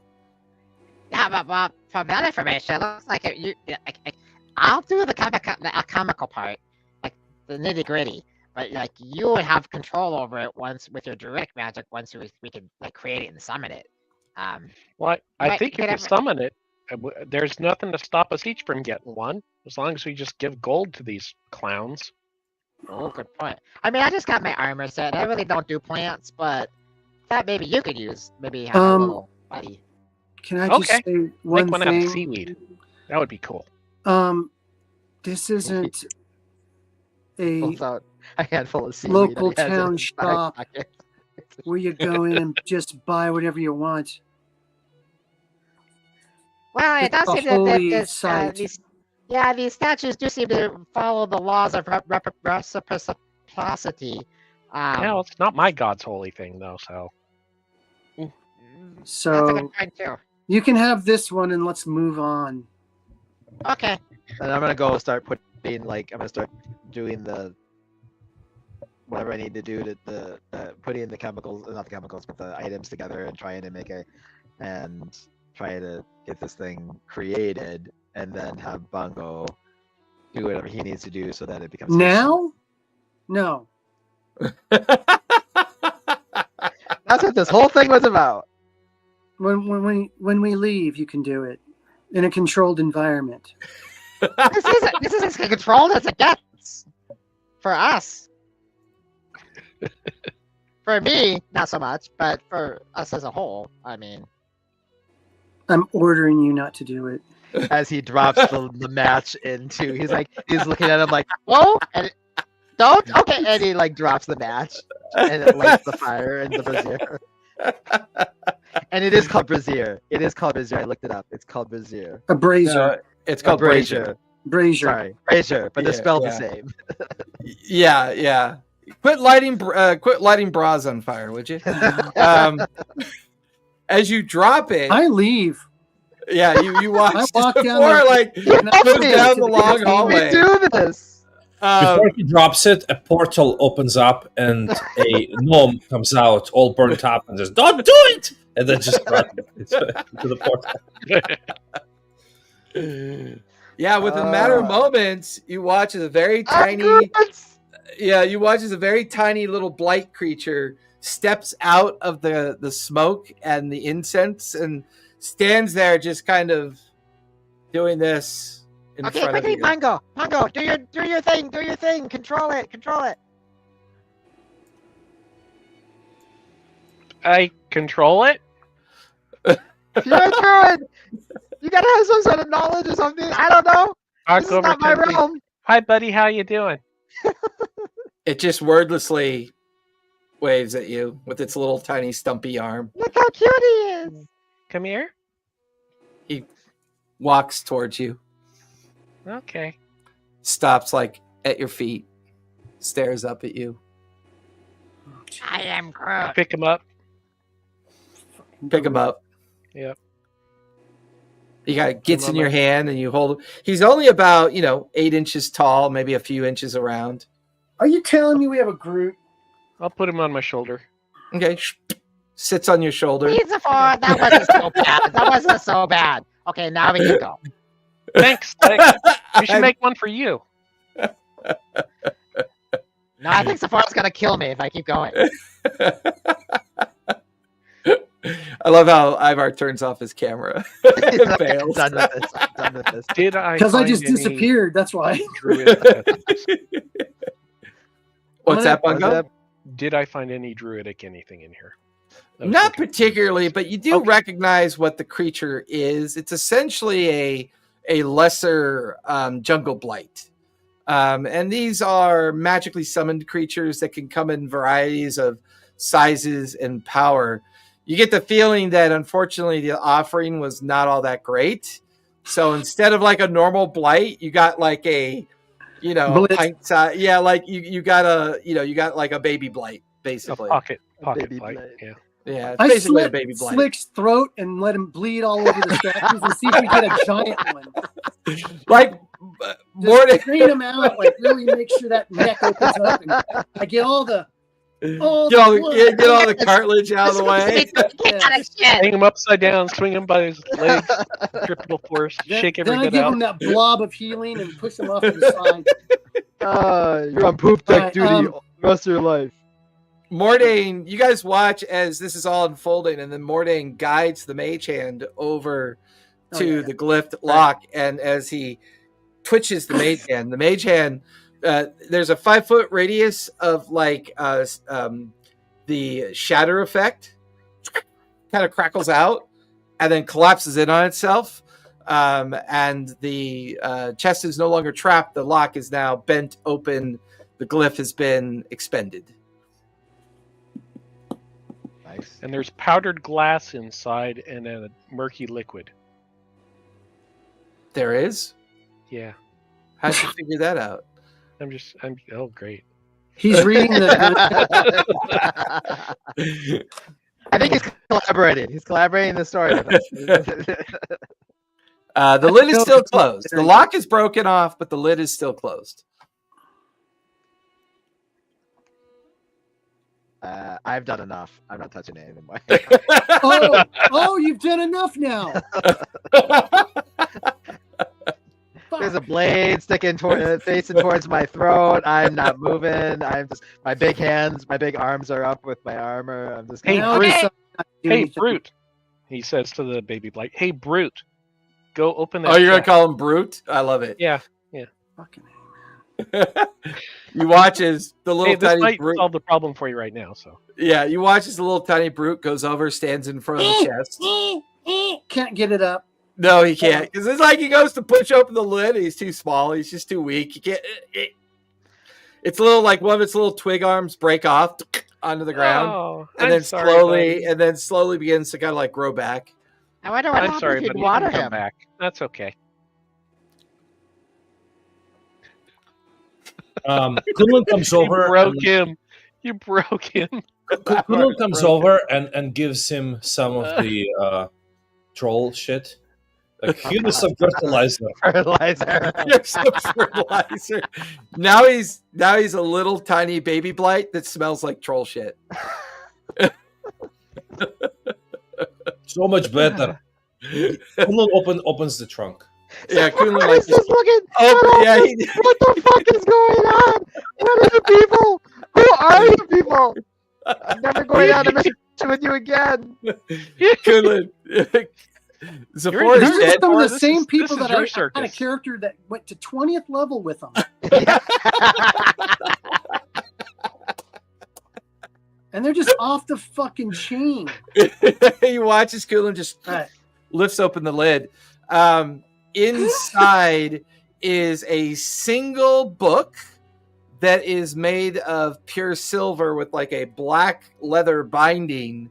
And on the front of the book is an image of Zahir. And the book itself is locked.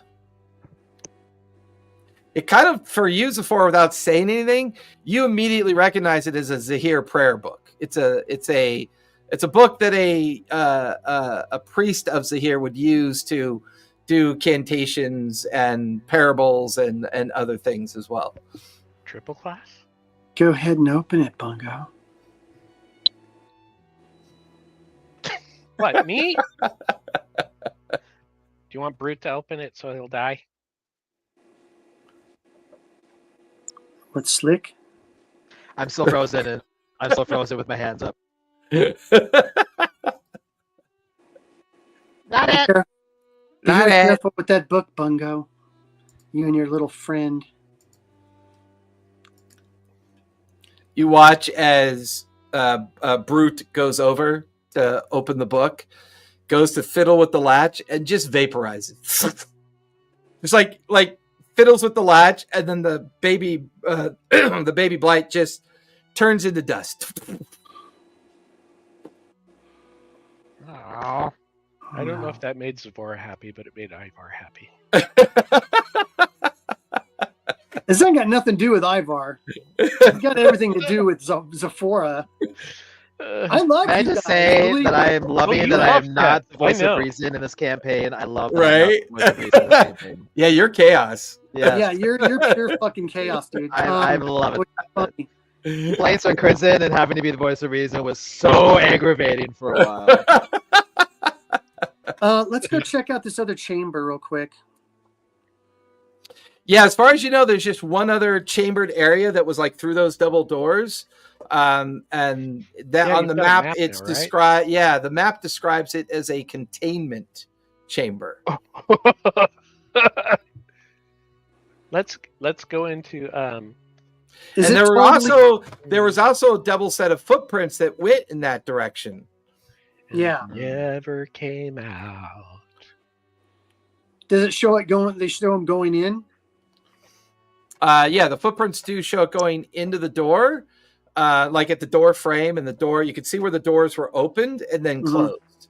So you definitely Are- get the feeling two people went into that chamber. Are they super tightly sealed, or Not Is there- necessarily. I mean, is they're there, like- accessible.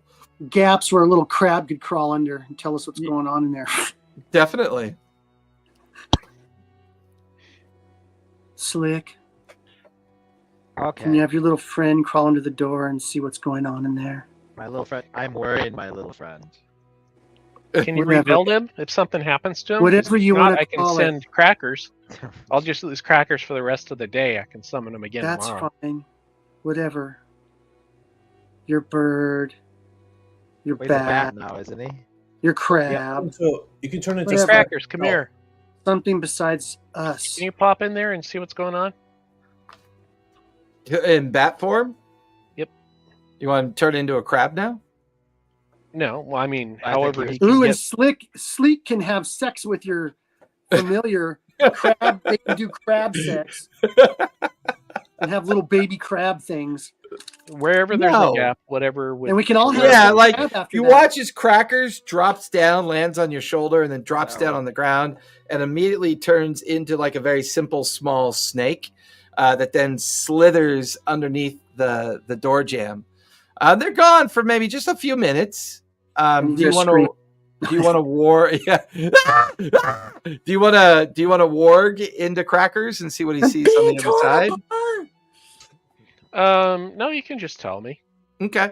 After a few minutes, he comes slithering back from underneath the door and slides up onto your shoulder and kind of uses his, speak with animal fey telepathy to describe a 3-chambered room that has another exit door at the back. And it appears to be filled with lots of bones, like just completely filled with bones. Oh boy. I share that with the crowd. Oh, I have dragon's bones in there. It's like necromancy or like another giant snake thing, you think? Crackers More game. describes it as the remains of people have been eaten over a very long time. Okay. All right, I'm going to check the door for any kind of traps or anything. And I check the door for any druidic messages. What are we looking for both of druid you, messages? both of you, give me investigation check if you would, please.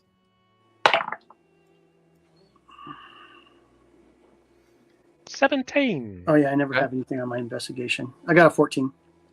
Cole tries to see if like these doors are similar to any previous ones he's seen in like temples and stuff. I hate when I roll.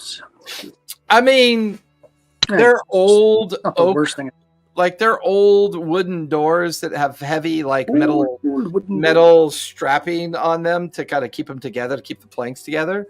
They don't seem to be particularly religious or fancy. They seem rather simple. They don't appear to be trapped, the doors themselves, but there is a thin silver wire at the base of the door. You get the feeling that maybe one of the people that came through here put an alarm spell on the opposite side as a means to just get a warning if anyone were to come through here.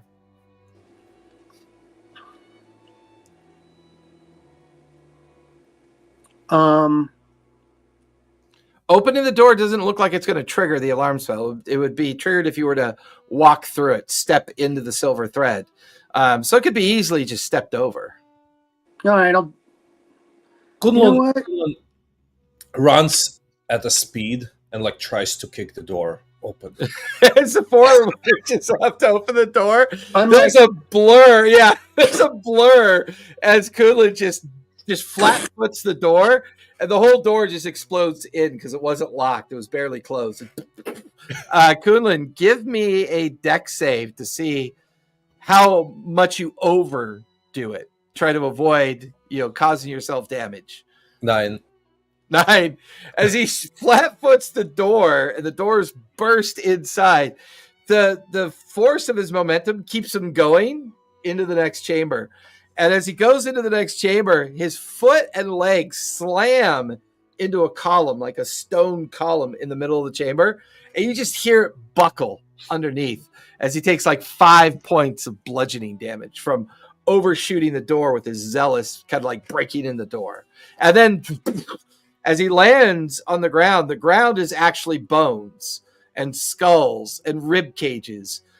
He goes to stand up and he slowly sinks up to about his waist as you realize that the entire chamber is not only filled with all manner of skeletons, but it's also many feet deep in skeletons as well. As you guys all look into the chamber, there is another set of doors that are broken outward, and then there's some sunlight coming in from beyond, and you can see a stairwell that leads up into another staired access or entrance to maybe the rear side of the tomb. And you all see it's strange because after the encounter with the snake in the sunken chamber, you've got an idea about what a large snake looks like. The one that you saw in the sunken chamber was maybe about 20, 25 foot long, coiled up on itself. It was a pretty big snake, pretty sizable snake. The only thing you could see in this chamber other than the bones is a shed of skin, of snake skin. It's about 100 feet long and maybe about 12 feet around. And it looks like it shed its skin maybe within the last couple of weeks because it's very much still there, a little desiccated. 8, yeah. You get the feeling that maybe those two guys that came through here inadvertently let out a very large snake up into the island.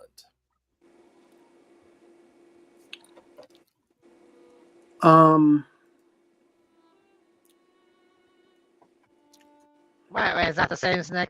So that's the skin of the bones of the snake that we saw, the bones, or is it? No, that one's much smaller than the snake skin you see here. The snake skin you see here would belong to a 100-foot long snake. 2 things. The one in the chamber was 25 feet. Were there any druidic messages? Not that you saw. Then I am going to move into the room and start going towards the floor, digging through skeletons to see if there's loot under all the skeletons. Give me an investigation check. I'm gonna go Ocho. to the other Okay. side of the room. Kunlun As is you going- go ahead, Kunlun. Sorry, he's gonna decorate himself with the bones. He's gonna like use dung or the Paste. plaster and like just attach bones and like pieces of skull to his head. Just cover himself with like pieces of bone. meat and bones. Infestation with dung, dude. Like, Do you know what? I think he should be like a monk of the way of the dung. Does, The he way of the flings dung. poo. He Like- flings poo at people. I am now fully Looks in your camouflaged. eye and you get pink eye. Ah! So, Buggles, you're digging through the bones.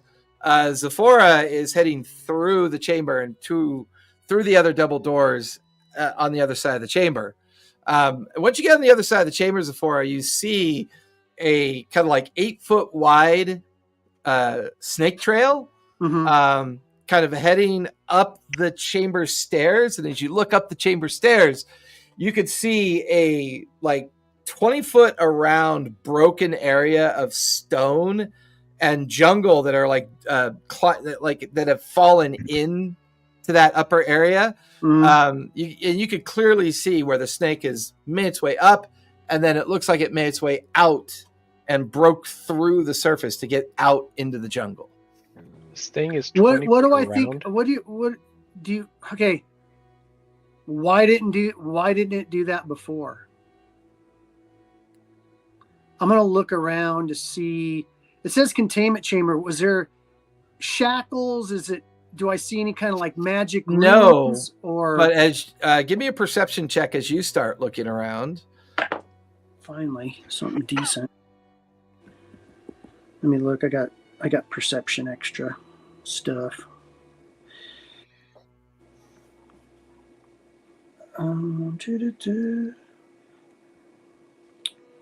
Perception. So that'd be a dirty 20. Dirty 20. There are 2 more physical remains in the chamber. You can see what looks like the remains of a wizard, Yanti, as well as what might be a ranger, Yanti. There is also a lot of fine residual powder lying on the ground. You get the feeling that a very large like barrel of black powder exploded in here. Okay. Were they killed by the explosion? It looks like they were killed by the explosion. Like something, like maybe they were doing something, like maybe they were trying to find a way out. And maybe in the midst of doing that, they were maybe trying to blow a hole in the back chamber to find their way out through it. Okay. And maybe they were surprised by the snake, which caused them to fuck up what they were doing. And then they blew up the entirety of the back end chamber because the other doors were gone. There's a huge amount of soot and powder everywhere. And the explosion looks like it channeled up through the stairs and maybe weakened and caused a collapse of the ceiling up above. And the snake just pushed its way out more. And the snake like- just kind of forced its way out and Hey. made its way out into the jungle. Ate What too much chili, blew out the back door, and the snake got out. I read, I'm going to check the bodies to see if there's anything on them of interest. There's not much left. I would say you find a few coins, but they were obliterated. Yeah. Anything that might be of help.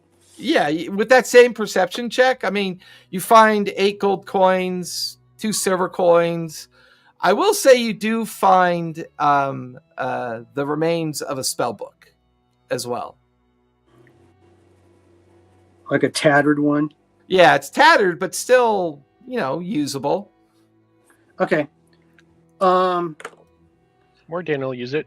Read half. I the look spell, make up the around to rest. see what they might have wanted to use that powder on. Like, is there something in here that looks like they would want to get through it?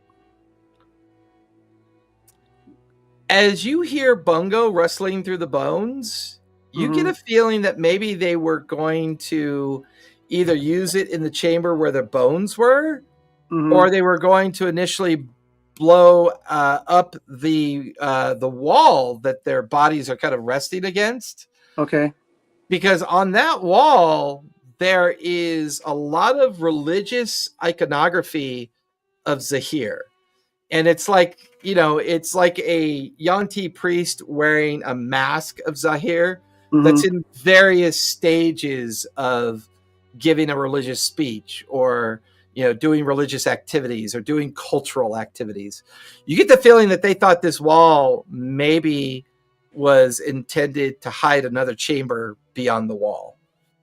I'm going to check for secret doors. Give me an investigation check. Ah, yes. Nat 20. Plus 0. Or a 20. There's definitely something strange about the carvings on the wall. You begin to run your fingers along it, and you notice as you run your fingers along the carvings, there's these small indentations on each of the carvings where the priest is wearing a mask. The indentations are big enough for a coin to slip into, and there are 5 indentations on the wall. I'll put 5 coins in.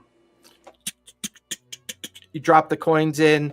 You can hear them through the wall, kind of running Plinking down. Yeah, like plinko. Like you could hear them plinking on the other side, and then they stop, and you hear like a sound of a lever releasing itself, and then the wall splits open.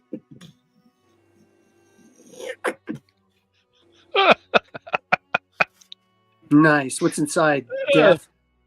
No, I'm just those guys blew themselves to smithereens. I know. Rather than part with 5 coppers. Or they just weren't smart enough to figure out that there was a secret door here. Now I kind of figured out like not all Yanti are even smart like I thought they were. Yeah. Like these guys are fucking idiots. Like I get the feel that Slick is watching this and going, see, your people are pretty stupid too, Zephora. Yeah.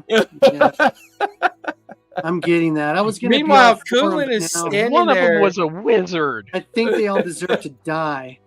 Kunlun is currently standing there in this like perfect kind of exoskeleton of bone and bone and troll dung, like pasting all the bone together. He kind of looks like a. Say that You again. can't see his face until his Plus 2 eyes AC. open. Plus 2 AC. Hey, Can you stand a few feet that way, please? Thank you. Jason, it's like Predator. You don't see his face till he opens his eyes. His face is just covered completely with dung. He's got the skull cap on top. Yeah. Now, for the proper picture in my mind, is troll dung more greenish or brownish?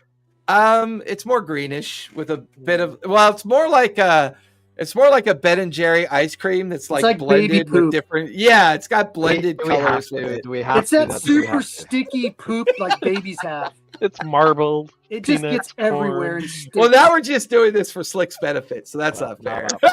He's gone.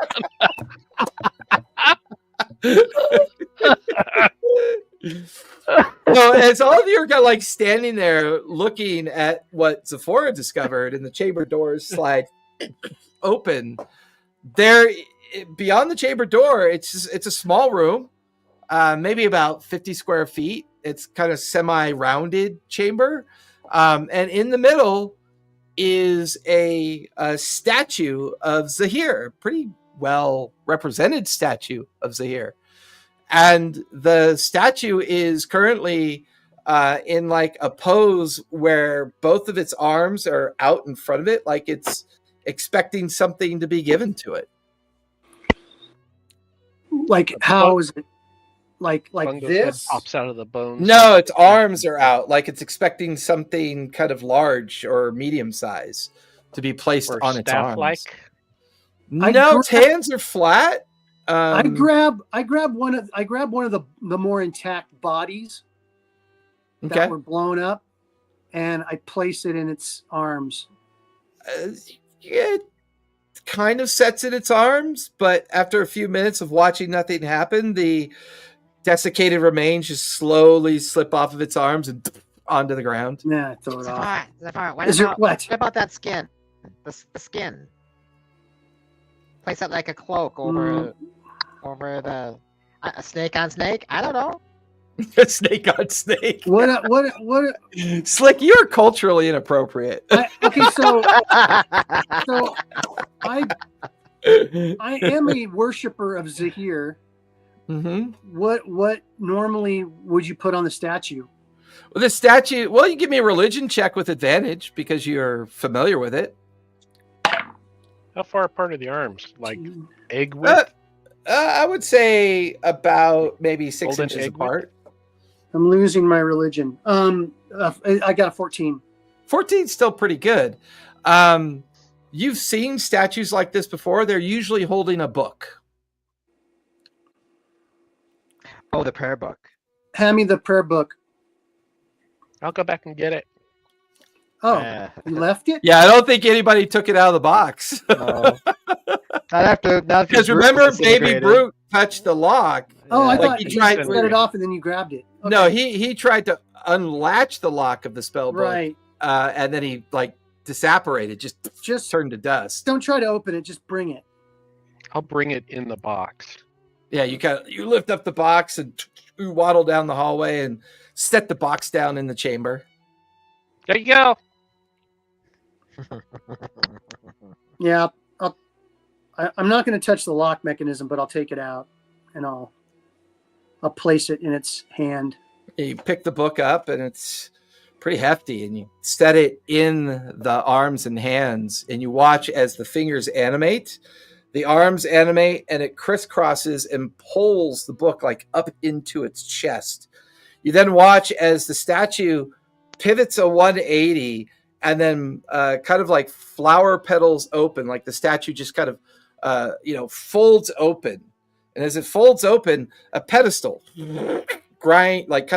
oscillates up from the middle of the statue. And on the pedestal is a small vial of liquid. Okay. Well, I'll take that.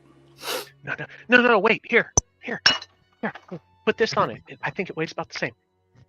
No, Go full Indiana Jones. no, Indy, we're not doing that. It never works. I've watched it a million times. The same thing always happens. What was that, Kunlun? Smell the vial, the liquid. What's that? Kunlun tries to smell the liquid to see if he can identify it. What's So Zephora, as you're holding it, Kunlun comes up in his new outfit. Covered in shit. Does It it wants smell like to smell bullshit? something. And he starts sniffing at the vial. But Mhm. unfortunately for Kunlun, the only thing he can smell is troll The dung. shit. Yeah, I figured. Okay, I'll keep that liquid. Okay. I can identify it if you want. Okay. I can identify that since his nostrils are astounded by other things. Okay. I don't think it would be magical, but go ahead. Well, identify as a spell. If you ritually cast it, you do not have to make a casting roll. But identify, if you read the spell, it says you can use it as a means to identify object, person, thing, or it will tell you if it's what its true nature is. Yeah. Okay. Do I still have to work just to ritualistic do it? Do I still have to wait 10 minutes or? Yeah, It takes 10 minutes. Yeah, so 10 minutes goes by as you hold on to the vial to identify it. It identifies itself as God's blood. I do that. My the little scanning beams on Star Trek or whatever. Like I just do a little quick scan and beam up from my armor. Yeah. Hold on, the data's coming in. Yeah, you sound like a dot matrix printer as you do it. Hey, printer is clean. I think that 80s printer was clean. Rip it off. I squat down as it comes up my butt. I swear we've hit every 80s and 90s cultural reference tonight. It's pretty epic. And it's like one of those dot matrix things of a snake. Yeah. Oh look, snake on snake, just like I was telling you. Snake. All right, I gave you the date. I'll tell you what it is. Yeah, it identifies itself as God's blood. No. Oh, you drink it? No. Did you drink it? No. Just check it. What would I know of that? Why it's called that? I mean, with your understanding, it's not too uncommon for Yanti priests to hide artifacts, relics, or things that they think are important to tether them to the belief in Zahir. Zahir is all about shadow, mystery, darkness, and the idea of you never see it coming, or you're not sure if it's true or not, or it's the mystery of it. This is why rogues tend to really kind of favor Zahir as a kind of pantheon entity, because it kind of fits with their lifestyle, fits with what their expectations are. This particular vial, you get the feeling, is an opportunity to channel divinity. You get the feeling that maybe the priest would use this as a means to commune with Zahir and ask it the 3 questions. What's your favorite color? Do you like me? Yes or no? I'm just kidding. Well, no, commune can be a little bit more detailed, actually. Commune can actually be a lot more detailed information. Just kind of depends on what the questions are. Okay. Well, there's 100-foot long. I would have to probably say a poisonous snake roaming around the land. We should probably get out of here. That's just me, though. You may want to go hunt it down. Slick. Yeah, I want to go back and take that dragon. Maybe you can make it a pet. You and Bungo can make it a pet. That's Bungo's domain. You're such a good team. I'm gonna go back to that dragon and get that dragon head.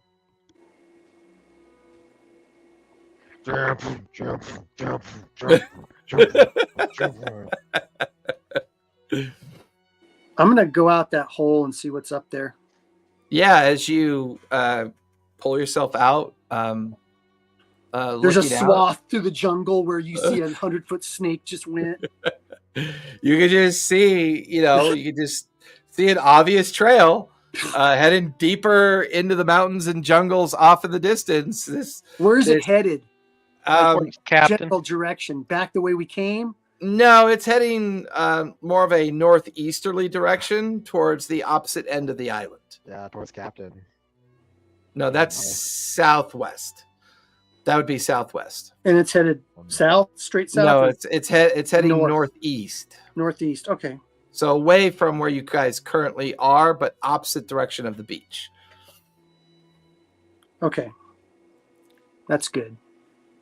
Slick, as you head back into the sacrificial chamber, and once again, you try to pull the dragon head off. Go ahead and give me a strength check.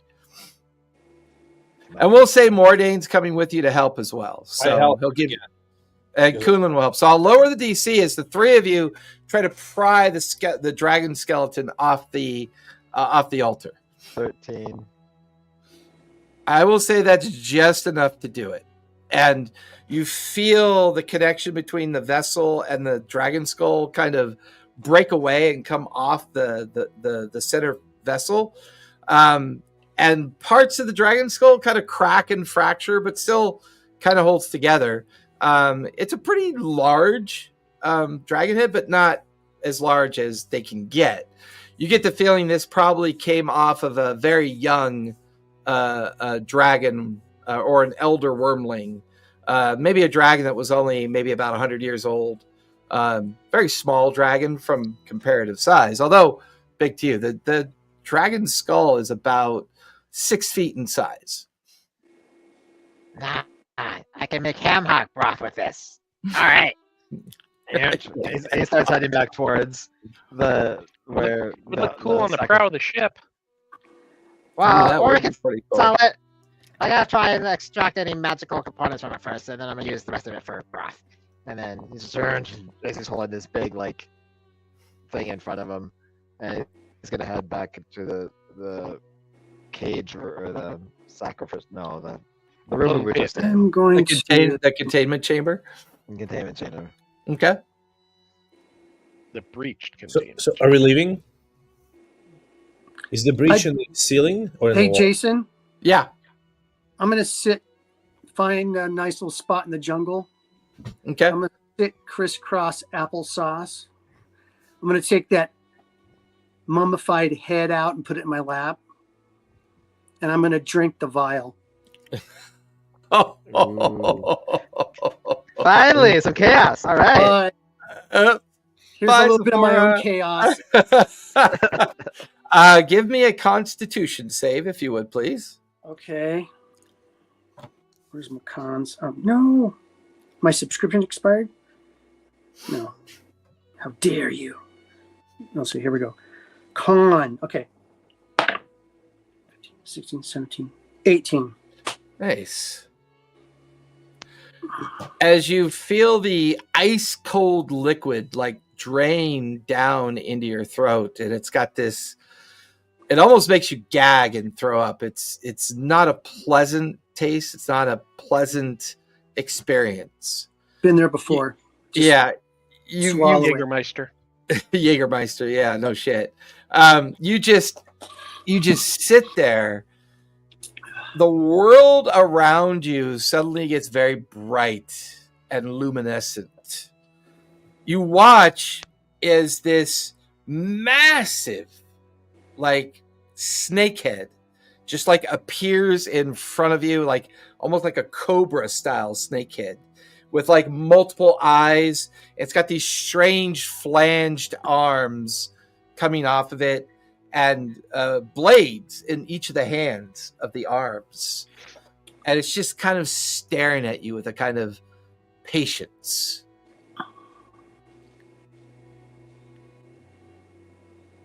Okay. Hey, Daddy. What do you do?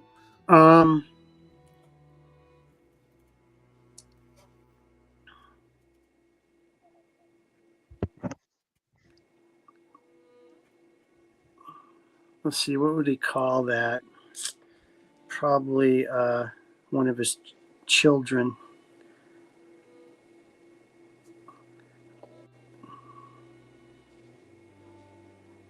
I have stumbled onto this.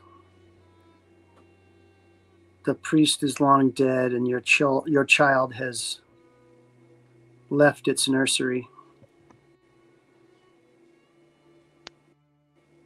What is thy bidding, O master?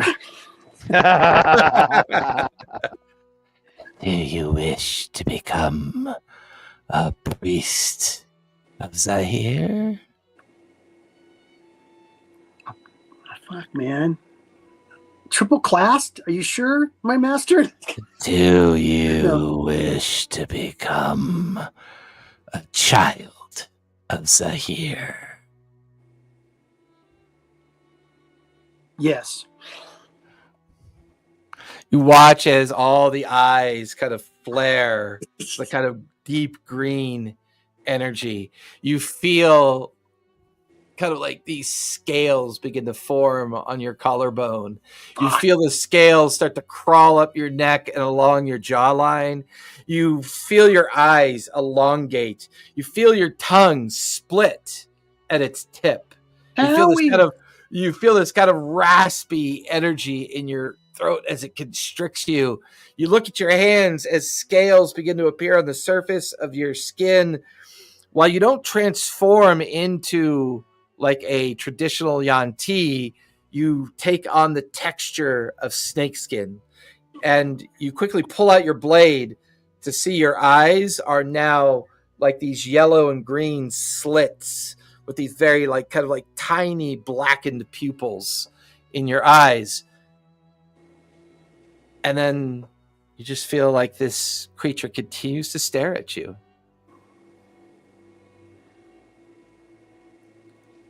Okay. Fuck. 2 more questions. See, what was my first question? What side bidding? Yeah. Yeah. Okay. Well, no, your first. What was I bidding? And then it asked you if you wanted to be a child of Zahir, Mhm. and then it has now emboldened you with something that's physically caused you to change.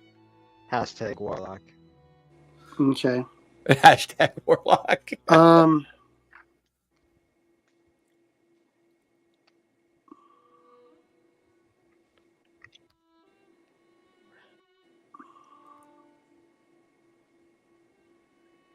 Can I have control of your child for now? All my children think they have control. I give you options. And then you feel your fangs kind of eject, and this like toxic, lethal poison begins to kind of spray out of your mouth. And then you just see the creature laugh at you as your fangs then retract in, and you have this poison just kind of dripping from the corners of your mouth. Yeah. Right. Shit.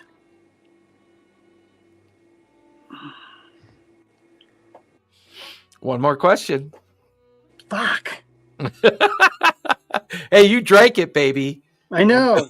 What do you, any hints, guys? Give me some hints. Yeah, something that's gonna push the story along. Well, I know. I'm trying to. I want to get it. I want to get control of that huge snake.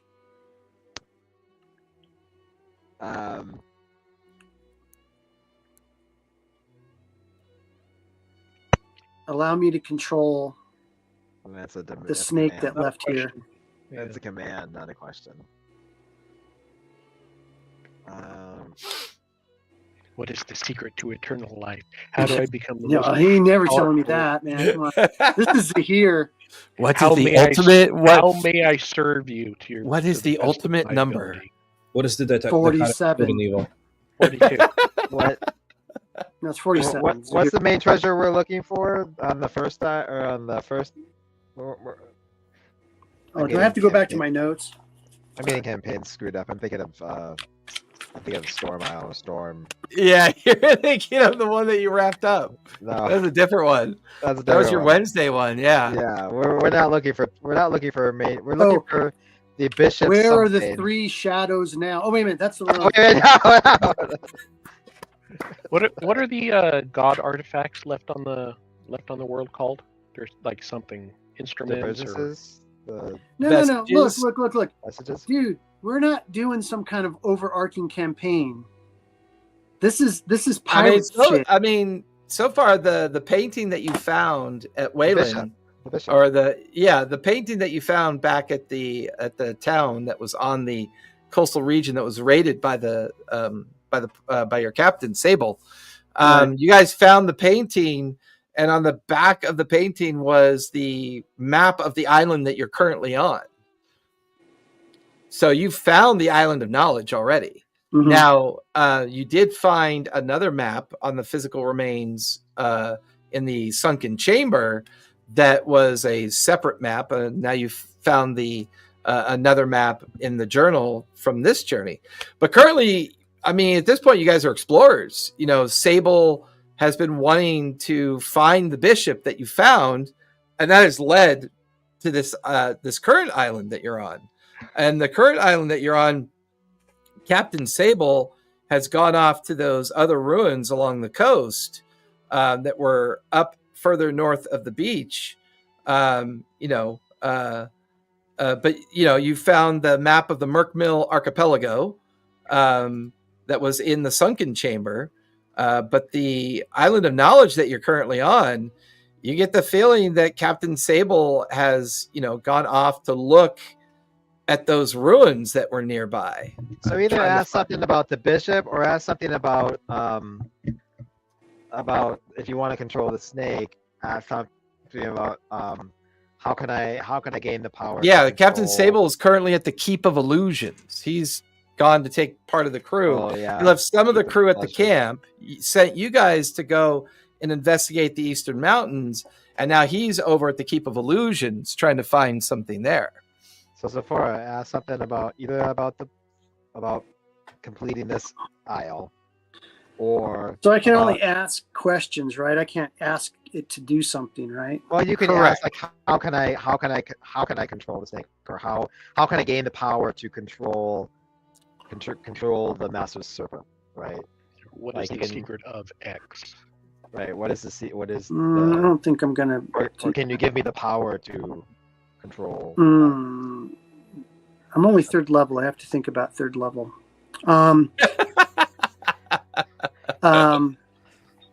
What class should I? Can roll you to help next? my friend who is currently covered in bones and troll shit? Yeah, no. Please help him. Please help his troubled mind. No, I'm gonna.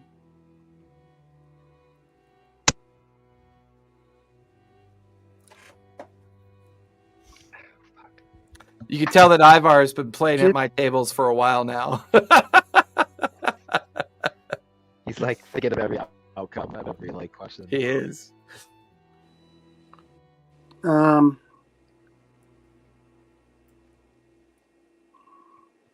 may I serve you best? Give me the power Question. May to I control have the power? captain. Question. May I have the power? That's a question. Because look, guys, we're gonna be pirates on a pirate ship. I don't want a captain. It's our pirate ship. Okay. I'm down with that. I can see you hiding from the shadows and manipulating him as a figurehead. Well, that's what I'm trying to get at. Yeah. Ooh. Now How can I black? What Yanti- information? I know Yanti Black have a people. formula that they use that they have their humans drink, and as they drink it, they get more and more pliable as they drink it. You do know that. Will you give me the power to influence the captain or to manipulate the captain? Give me the. Can I have? Or what is the best leverage Yeah. to use against the captain? Yeah, like What what's is the his captain's Achilles deepest, heel? darkest, Like, his how deepest, can I? darkest How, secret? what's the pivot point of the captain? What can I use to control him? Zahir puts an image in your mind as the final answer, and as he begins to fade, the effects of the vial begin to wear off. But the image is of a captain who likes to drink, and then an image of you milking the fang of a very large serpent. And in that venom that you milk, the ability to persuade the captain to listen to the whispers in his ears. Okay. And then the image just kind of fades. You get the feeling that if you track down that snake, kill it, and then milk the venom glands, you'll obtain the power. He's forcing you to earn the power. I got you. Now, when I come back, am I fucked up looking still? No, in fact, as the effect of the vial fades, Right. you hold out your blade, your skin is normal, your eyes are normal, your fangs still pop out a little bit, but not the abnormal length they did before. You get the feeling that you now have a special ability. Once per day, Okay. Nice. once per day, you have Zahir's blessing. When you invoke Zahir's blessing, it gains you an armor class of +1. And you can use the breath weapon ability of poison, which allows you to spit a cone of poison 15 feet in a cone form directly in front of you. Does he change momentarily when he does that? Yes, she will change for like that 6 seconds of the use of it, and What then damage does revert. it do? The poison does 2d8 poison damage. No save. Nice. Okay. Okay. So basically, it's like your skin toughens your armor, and then you have this ability to cast a 15-foot cone of poison at a given target. Do they have the poison condition after that or no? No, they just take poison They damage. just take poison damage. Okay. Yep. Um, So as Does you the come armor crawling, negate his monk stuff, or is it natural armor? it's like natural. It's a natural armor enhancement, like toughens his skin or her skin. cool. So Zephora, you climb back down the hole to find Kunlun Slick, who's now holding the big dragon head. Bungo, you've kind of given Ham up on broth, searching through the Beef bones. broth, chicken broth, noodle broth, broccoli broth. I mean, there's so many broths that I could do with this thing. I mean, just look at the size of it. Broccoli broth. I love it. I hope you can keep up because we're tracking something. And Oh, we're what are not you going drinking? back the same way as the apes, right? Because they were not happy.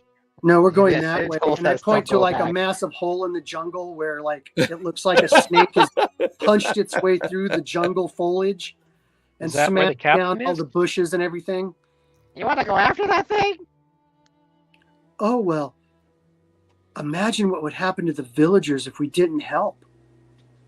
And plus, they'll probably pay us a tidy sum if we help their village out. We don't have to tell them that we accidentally let it out. We didn't There's let a it out. village? Well, We didn't they'll let it think out. we did. There We don't want to was be a strung up village? now, do we? Let's go. You know what he's Zephora, talking about? Is I start trudging off toward the. It was Morgaine. Morgaine let it out. Aye, Sephora. you watch as Bungo climbs up out of Thank the you, Bungo. broken hole up into the jungle canopy beyond. Mordain follows Bungo. Activate turbo boots and I just fly up. Turbo boots activate. We'll also say, Slick, you kind of like robot attack. you Go gadget put leg. the dragon skull and you kind of lash it down onto the back of your armor as you kind of pull yourself up through the hole. Kunlun, are you going with him? Yeah, dragon bone armor. Ha ha ha. Skyrim. Kunlun like just pulls himself up. The I have to five of make 100 you daggers right now. the five of you begin to like secure your equipment, and it's now pretty close to a late day, early evening. Well, it's actually early evening by the time you pull yourselves out of the shrine, and now you're on the opposite side of the Easterly Mountains, and you watch as Zephora is very purposely following the snake trail. By the time you guys follow it for about an hour, the sun is fully set. The sounds of the jungle begin to bleed in to the background as this, it's now dark. You know there's stuff out here that could kill you. Do you guys pause for a long rest, or do you push through? Now we should probably pause here and take a long rest and then get a good start in the morning. You're mute, Bungo. I'm looking for a safe campsite. Okay, give me a survival check, Bungo, as you start looking around. I'll help him with my. Oh. Or he's got it. You got survival, right? 12. Okay. Wait a minute. You can also take a D4 for guidance, Bungo. Yeah, I'll help him. I will take that. Okay. And you have advantage. And then we'll find a separate, maybe like 100 yards away, we'll find a separate camp for Kunlun because he stinks like fucking shit. 16, I get to roll again. Down, like upwind of us, so we don't. Well, catch but it. once again, yeah, you get to roll again because Zephora is helping you, so you have advantage. Okay. Oh, wait a minute. That was a custom roll, not a... I would also say that you guys kind of remember from dealing with the trolls at the bridge that creatures didn't bother to come near the bridge. They could smell That's the right. trolls. You get the feeling now Kunlun is kind of a deterrent. Anti-encounter. Yeah, he's like a Token. deterrent. Yeah. Just stand in the middle of the camp. Yeah. There's something coming. Quick, get the fan. Yeah, It runs away. begin. You hear dry heaving. What'd you get, Bungo? 12 again. No D4, right? Well, you already roll your D4 for guidance on the original 12, right? Yes. So 12 plus 4, 17. 12 plus 4 would be 16. 16. 16. Math hard. meth guard. You guys find like away from the main trail, just enough to keep yourselves safe. You find a little bit of like an area that you can kind of set up camp in. You kind of get a small fire going, and you guys settle into the activities that you normally do before a long rest. That's where we're going to finish tonight, as you guys are going to be starting day 1 of hunting down this snake in the following morning. Oh my God. So Kunlun, as long as you wear that, what you're wearing, right? Currently, creatures have disadvantage on perception because of the foul smell. And you do get a +1 for your armor class because of the bone and like protective nature of what you built. And I'm going to say it's going to last you about a day. Like it'll last you another day before it starts, drying and kind of peeling off your body eventually. So I'll say for the next 24 hours, anything making a perception check against you is at disadvantage, and you have a +1 to your armor class as well. Dude, we're gonna be troll hunters. He's gonna be hunting down trolls, just to, like reach in their butts and like get them poop out. Give me that food. We're harvesting. Their poop. He's gonna He just keeps open one up in a the high bottom of the colonic ship. clinic for trolls. Yeah. No, he just keeps a troll in the bottom of the ship with buckets and makes them fill them up with shit. Force feed it. Yeah, force feed them a bunch of stuff. All of our enemies. Oh my God, that's hysterical. So I think we're all good for the 15th, correct? Everyone's good? Yes. Go ahead and linger a bit for afterwards. Everyone else, thank you so much for coming out and watching. Be safe, be kind, and don't forget, play a game, everybody.